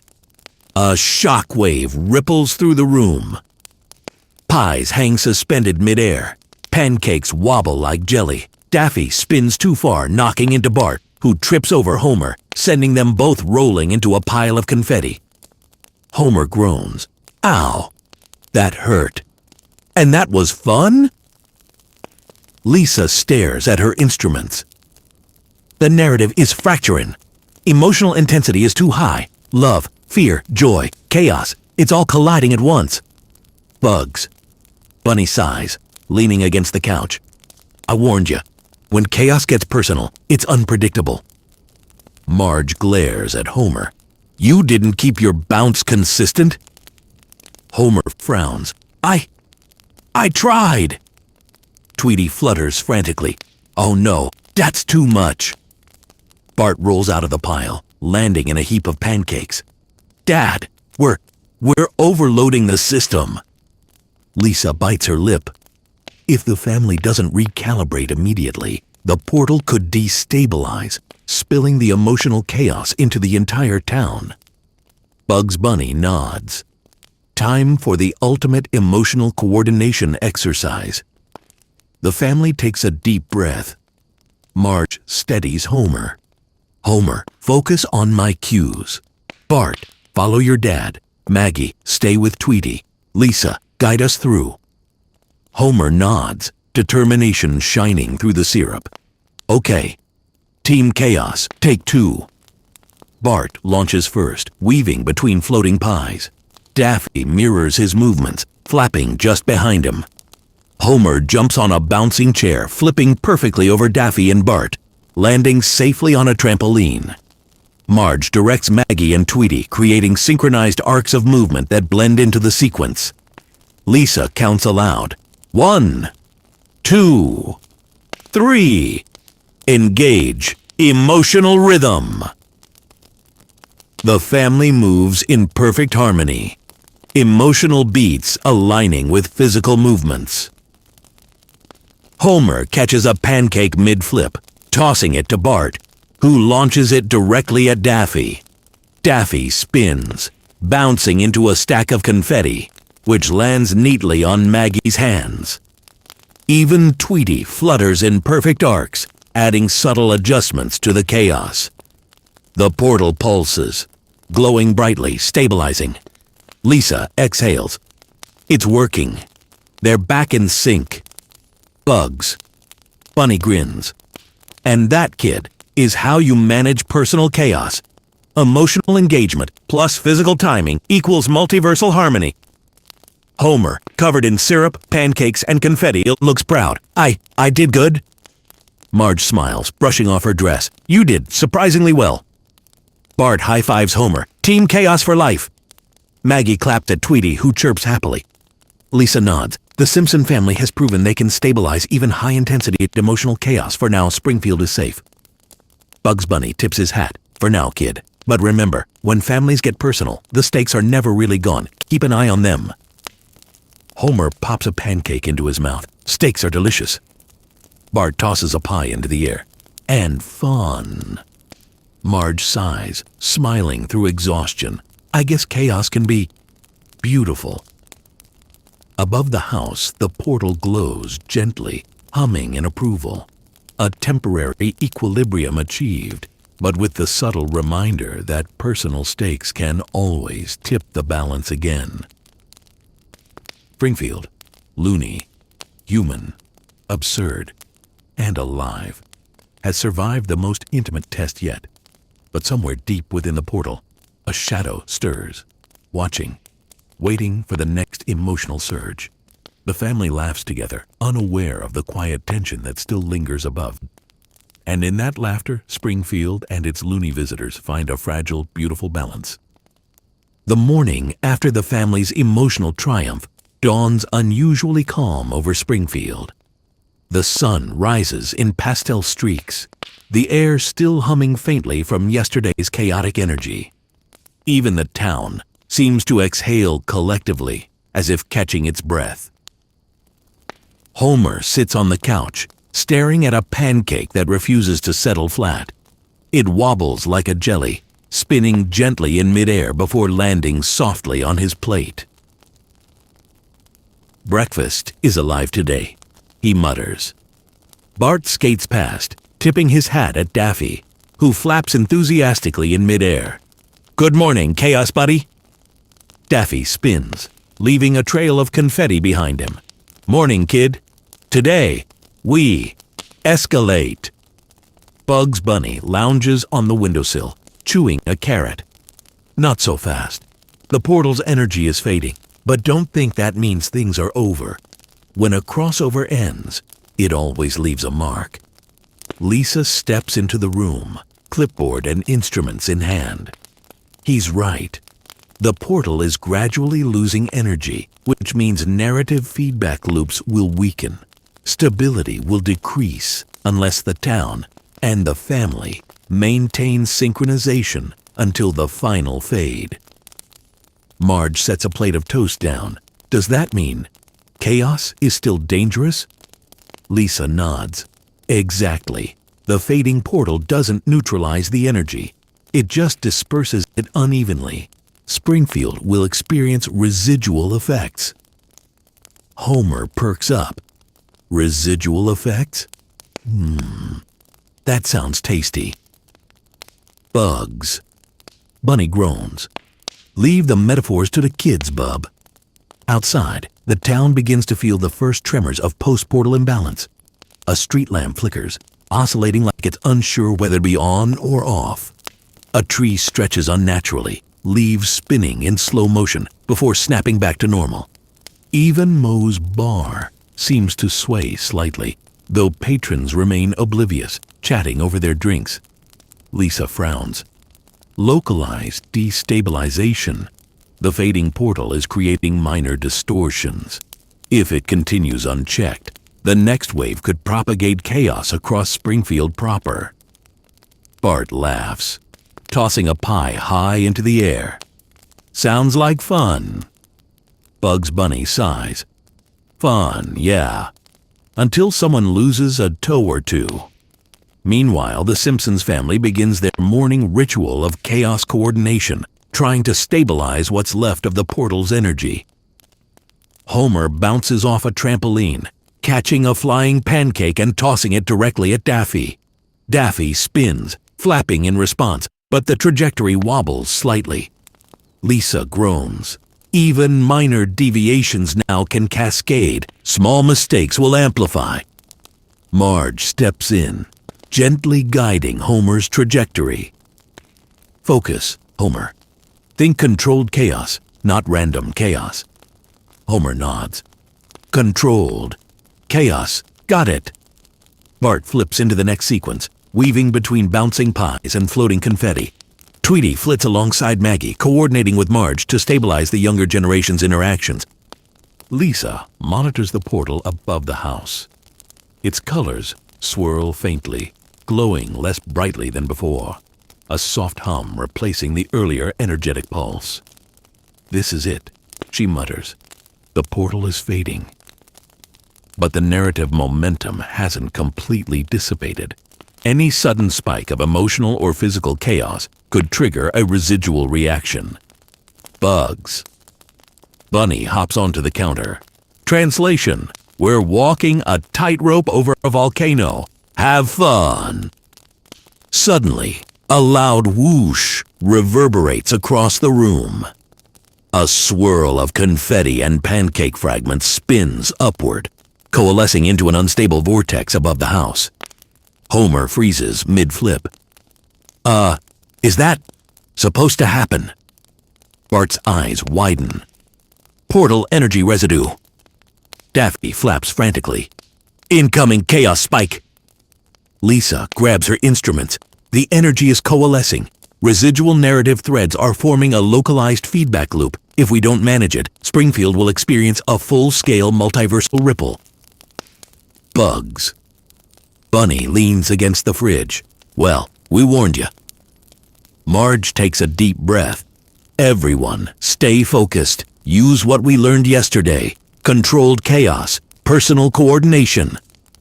The family springs into action. Homer catches a flying pancake midair, flinging it at Daffy, who spins and deflects it into a stack of confetti. Bart rolls under the trajectory, tossing a pie that lands on Maggie's lap. Tweety flutters beside Maggie, adding subtle nudges to keep the sequence aligned. Lisa counts aloud. 1, 2, 3. Synchronize. The portal pulses weakly, responding to the family's coordinated actions. Its glow brightens fractionally, stabilizing the swirling vortex above. Bugs Bunny claps. "Not bad. Keep it up. This is the crescendo, folks." Suddenly, a sharp ripple tears through the vortex. Anvil-shaped shadows stretch across the walls. A misfired pie arcs dangerously toward the ceiling, spinning in slow motion. Homer grabs it instinctively, but it slips from his hands, bouncing into Daffy. Daffy spins out of control, flapping into Bart. Lisa shouts, "Adjust! Emotional alignment! Focus on the rhythm, not just the slapstick!" Marge grabs Homer's arm. "Dad, pay attention!" Homer nods. "Controlled chaos, Marge. Controlled chaos." Bart twists midair, redirecting Daffy and the pie, sending them safely into a trampoline that arcs confetti harmlessly across the room. Tweety nudges Maggie to the right, guiding her movement so that the sequence remains stable. The portal hums, brighter now, responding to the synchronized family. Lisa exhales, her eyes scanning her instruments. It's working. The family's personal coordination is reinforcing residual stability, but it's only temporary. The portal will fade completely soon, and the next spike could be unpredictable. Bugs. Bunny sighs, twirling his carrot. "Kids, this is the part where we all learn a lesson. Even when a multiverse portal fades, chaos doesn't just disappear. It leaves resonance, and sometimes a bang." Homer scratches his head. "A bang? That sounds fun."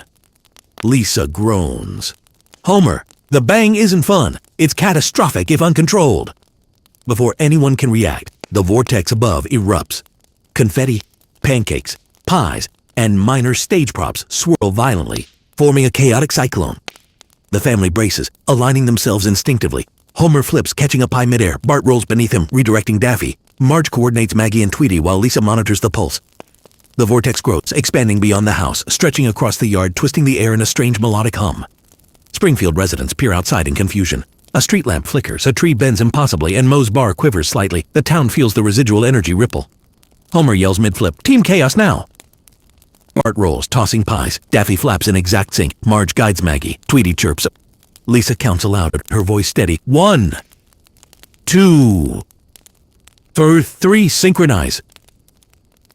The vortex collapses suddenly in a spectacular display, a shower of harmless confetti, bouncing pancakes, and arcs of pie crust that land neatly around the yard. The portal above the house fades completely, leaving only a soft shimmer in the morning light.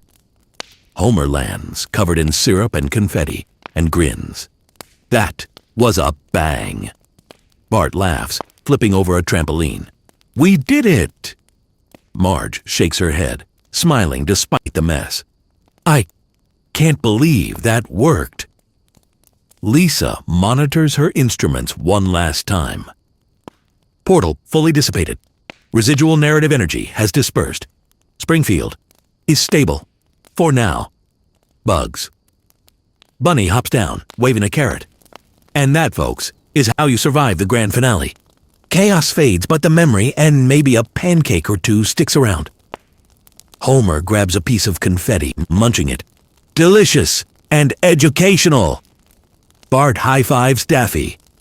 Team Chaos forever. Tweety chirps, Maggie giggles, and Marge sighs, brushing syrup off her dress. The house, the family, and Springfield itself have survived the fading portal, though the echoes of chaos linger faintly in the air.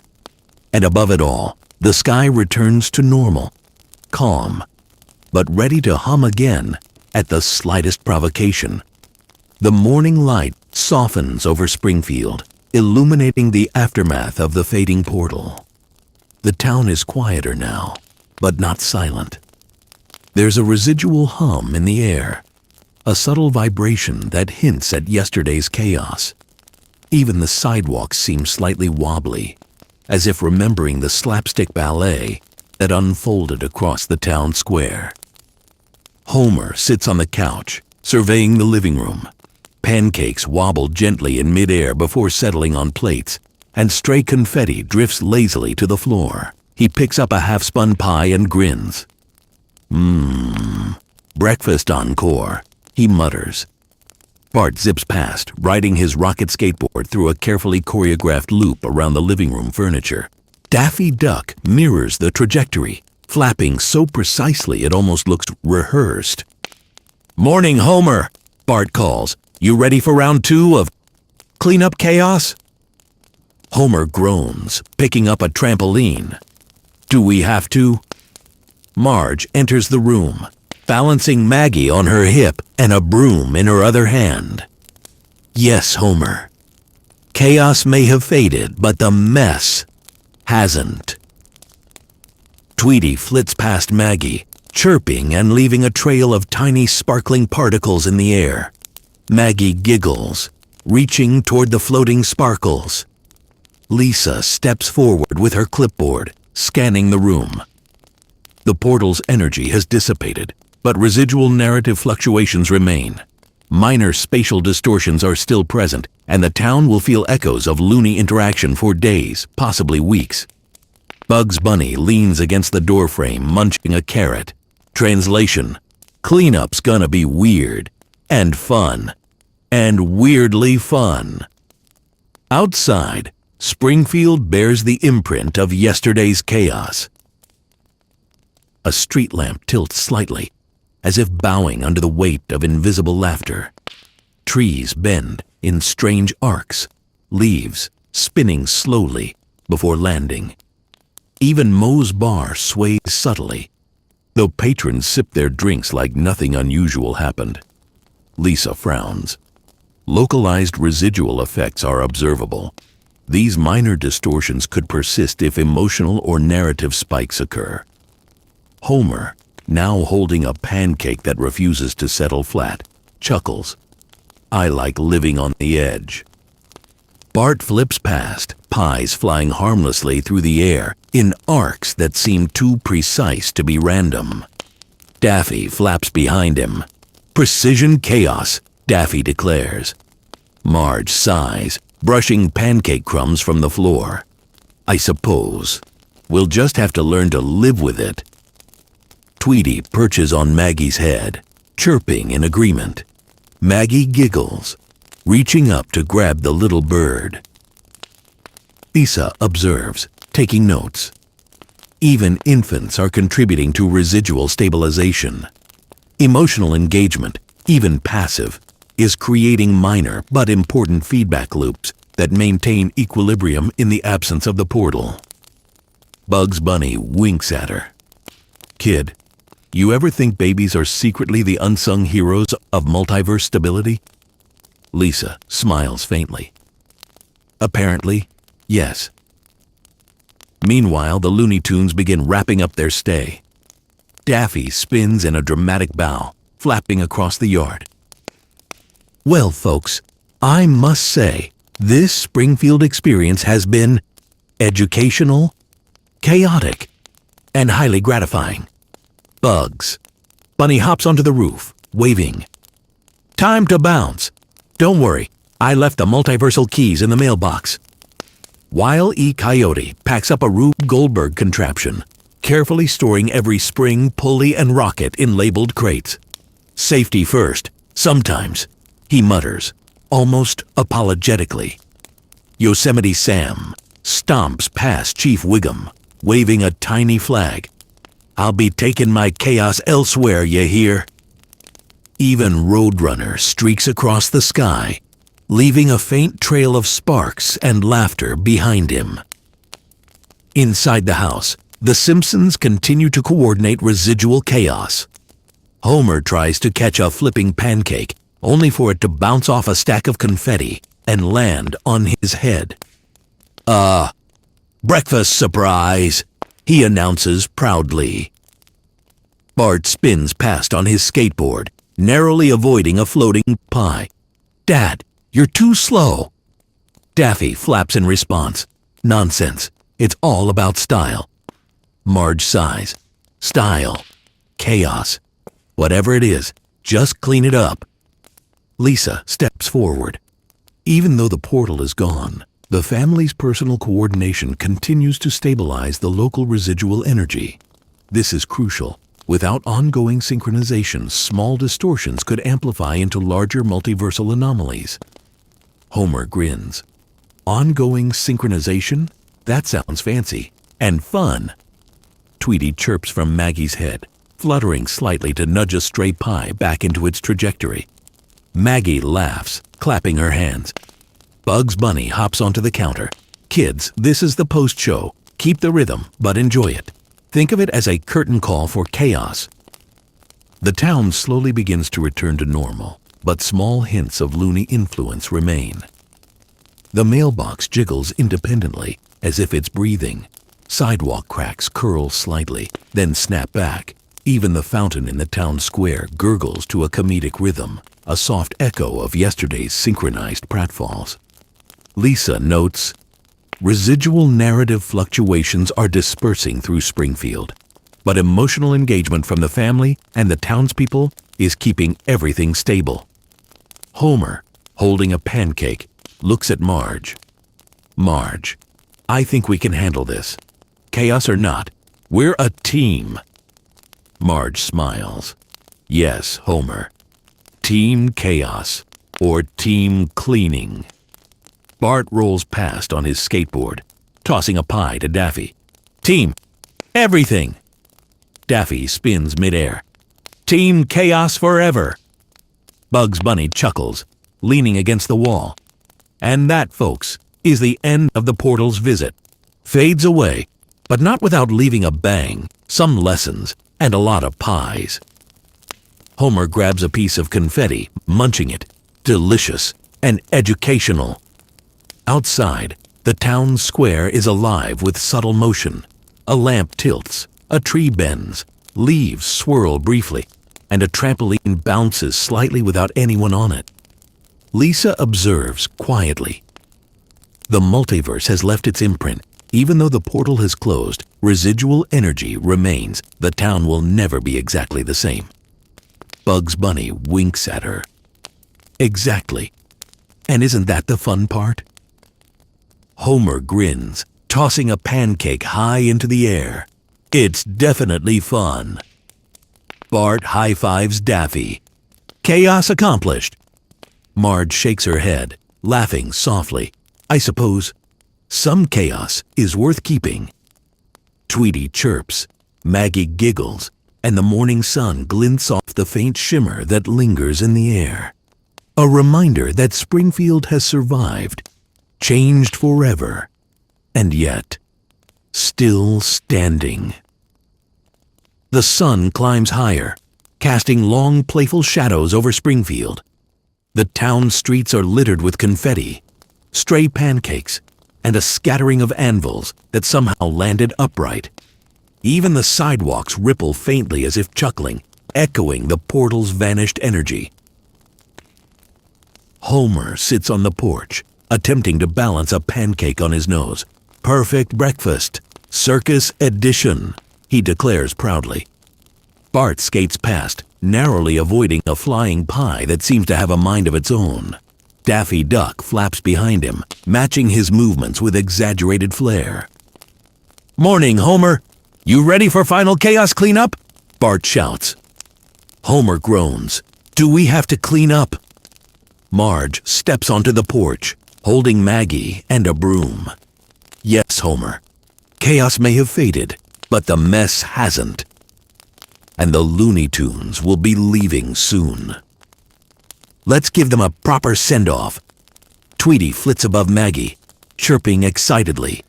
Maggie giggles, reaching for the little bird.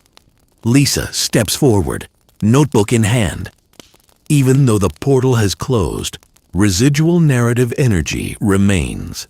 The town's subtle distortions need ongoing emotional coordination to fully dissipate.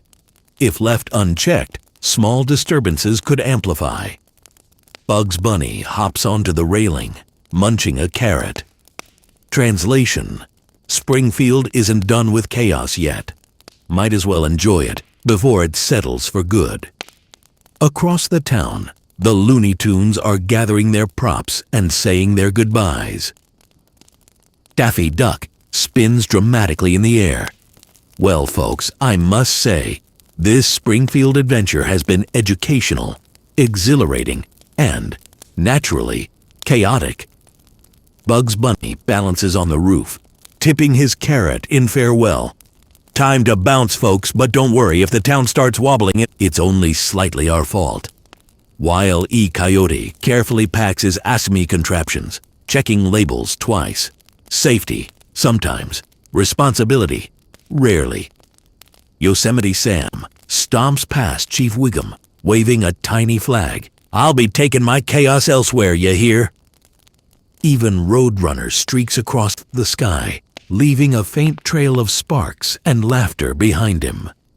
Inside the Simpson house, the family begins cleaning up, still coordinating their movements instinctively. Homer catches a rolling pancake midair, bouncing it into a stack of confetti that flies neatly into a basket. "See? Organized chaos!" Bart flips past him, tossing a pie into the corner. "Dad, you're finally getting it!" Daffy flaps behind Bart, adding visual flair to the sequence. It's art! Pure chaos art! Marge, still holding Maggie, sweeps crumbs into a dustpan. I'll admit, this is strangely satisfying. Lisa monitors her instruments. The residual energy from the portal is dispersing gradually. Family coordination is crucial in maintaining stability until all loony elements have departed. Homer grins. Ongoing synchronization. Got it. Team Chaos forever. Tweety chirps from Maggie's head. Maggie laughs, reaching toward him. Outside, Springfield itself reflects the fading portal's influence. A street lamp tilts slightly, then rights itself. Trees stretch briefly, leaves spinning lazily before falling. Even Moe's bar wobbles subtly, as if remembering yesterday's antics. Lisa notes localized narrative distortions are stabilizing, but minor anomalies may persist for days. Emotional engagement from residents is contributing to equilibrium. Bugs Bunny winks at her. Exactly. And a little chaos left over? That's the seasoning of life. Homer munches a pancake. Seasoned chaos. Tasty. Bart skates past Daffy. Chaos accomplished, Dad. Daffy spins dramatically. And executed flawlessly. Marge laughs softly, brushing pancake crumbs from her dress. I suppose a little chaos isn't so bad. As the Looney Tunes prepare to leave Springfield entirely, the family joins them in one final coordinated sequence. Homer bounces off a trampoline, flipping a pancake toward Daffy. Daffy spins and deflects it into Bart, who rolls under a stack of confetti. Marge directs Maggie and Tweety, keeping them perfectly aligned. Lisa counts aloud. 1, 2, 3. Synchronize. The residual vortex of energy hums faintly, responding to their coordination. Confetti swirls gently. Pancakes hover mid-air for a moment, then land perfectly in place. Bugs. Bunny claps. Bravo. Curtain call, folks.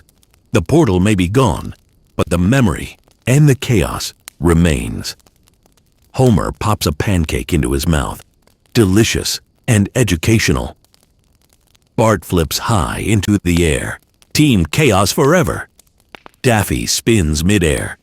Exhibit A, chaos with style. Marge sighs, smiling. I can't believe we did it. Everyone worked together.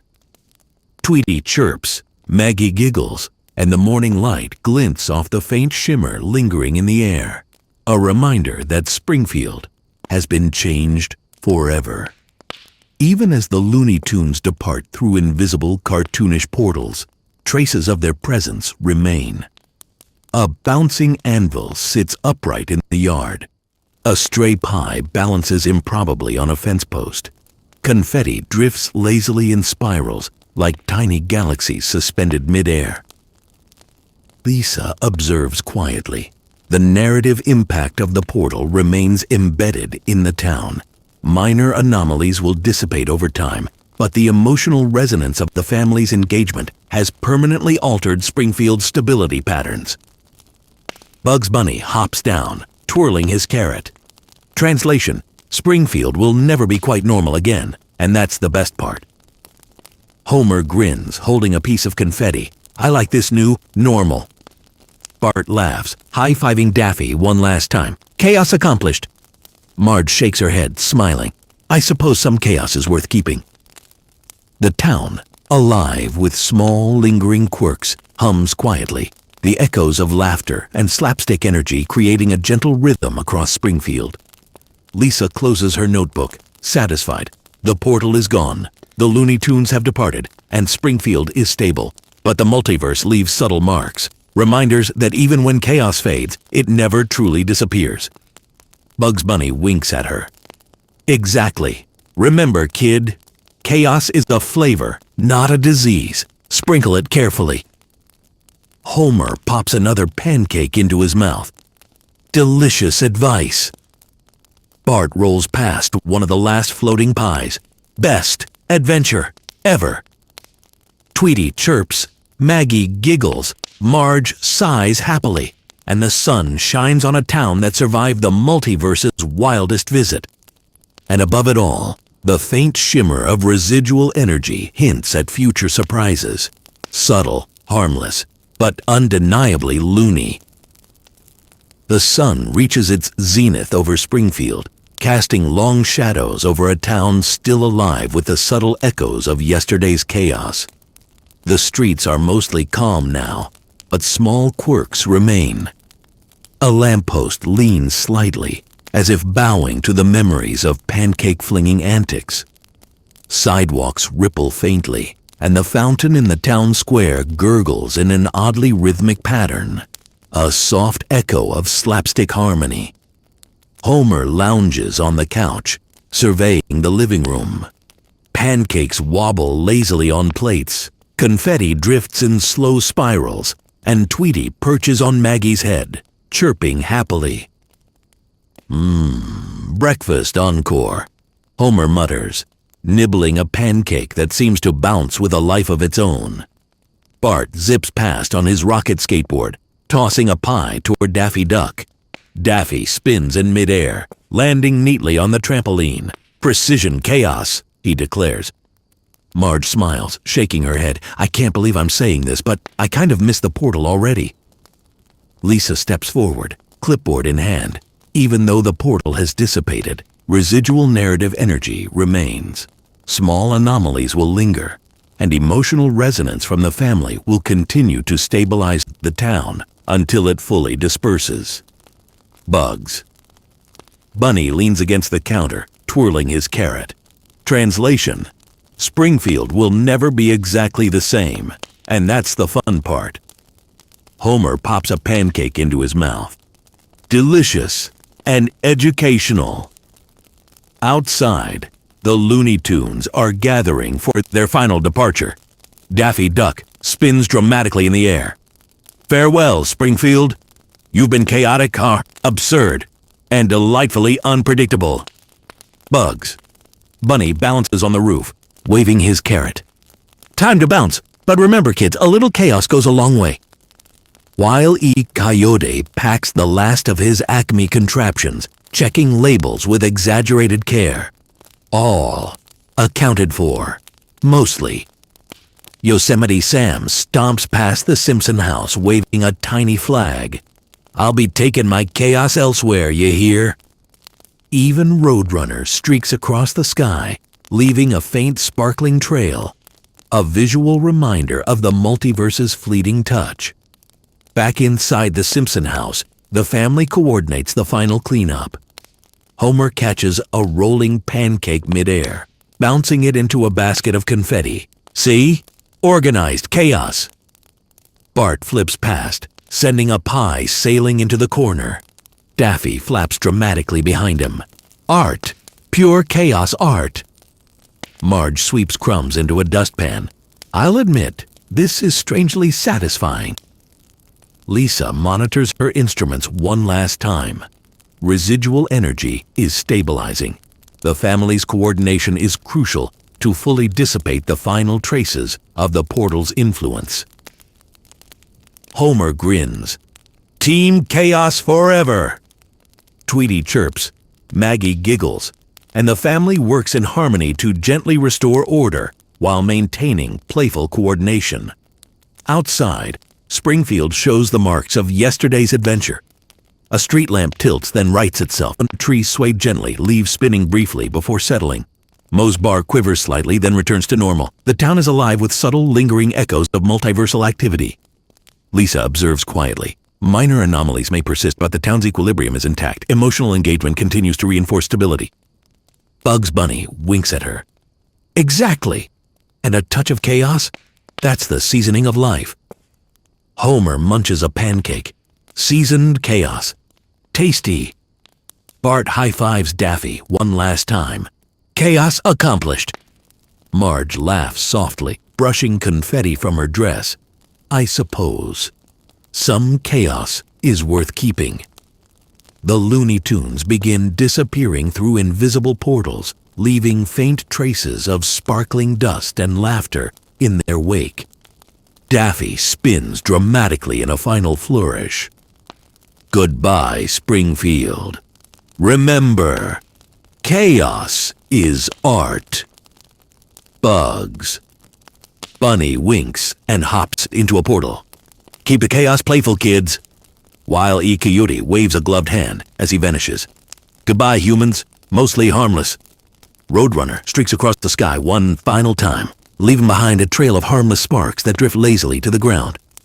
Inside, the Simpson family watches the last remnants of the Looney Tunes fade from view. Homer sighs, smiling. Well, that was intense. Bart grins. Best adventure ever. Marge sighs, brushing off pancake bits. I suppose a little chaos isn't so bad if it brings the family together. Lisa nods. The portal may be gone, but the lessons remain. Emotional coordination, personal connection, and controlled chaos. These were the real keys to stabilizing the multiverse here in Springfield. Tweety chirps. Maggie claps her hands, and the living room finally settles into a calm rhythm. Pancakes wobble gently, confetti drifts softly, and even Homer sits contentedly, syrup on his face, a small smile on his lips. Outside, Springfield begins to fully return to normal, but traces of loony influence remain. A slightly crooked lamppost, a spinning fountain, a mailbox that jiggles occasionally on its own. Lisa notes, even though the portal has fully closed, residual energy persists. Springfield will carry the memory of the crossover and the lessons learned indefinitely. Bugs. Bunny, from a distant portal, waves one final time. Remember, kids, chaos fades, God, but it never disappears. Use it wisely. Homer waves back, pancake in hand. We will. Bart laughs, tossing a pie high into the air. Team Chaos forever! Daffy spins in midair, performing a final exaggerated bow. Chaos accomplished, Springfield style. Marge smiles, Maggie giggles, and Tweety chirps. The town hums quietly, the faint shimmer of residual energy reflecting off the morning sun. Springfield has survived the portal. The Looney Tunes have departed, and the Simpson family has proven that even personal chaos, when managed with care and love, can stabilize an entire multiverse. And somewhere, in the distant sky, the faintest echoes of cartoon laughter linger, soft, playful, and ever ready to return at the slightest provocation. Homer pops a pancake into his mouth. Delicious and educational. Bart rolls past one last time. Best adventure ever. Marge sighs contentedly. Some chaos is definitely worth keeping. Lisa smiles, closing her notebook. Springfield survived. The multiverse left its mark, but we've learned to live with it and enjoy it. And with that, the town settles. The sun shines, the streets are quiet, and the faint remnants of the portal shimmer only as reminders of a chaotic, unforgettable adventure. For Springfield, life will never be exactly the same again. But in every wobbling pancake, spinning fountain, and drifting confetti flake, there is a reminder. Chaos may fade, but it never truly disappears. And somewhere, above the horizon, a faint glimmer hints at future adventures, waiting, playful, and undeniably loony.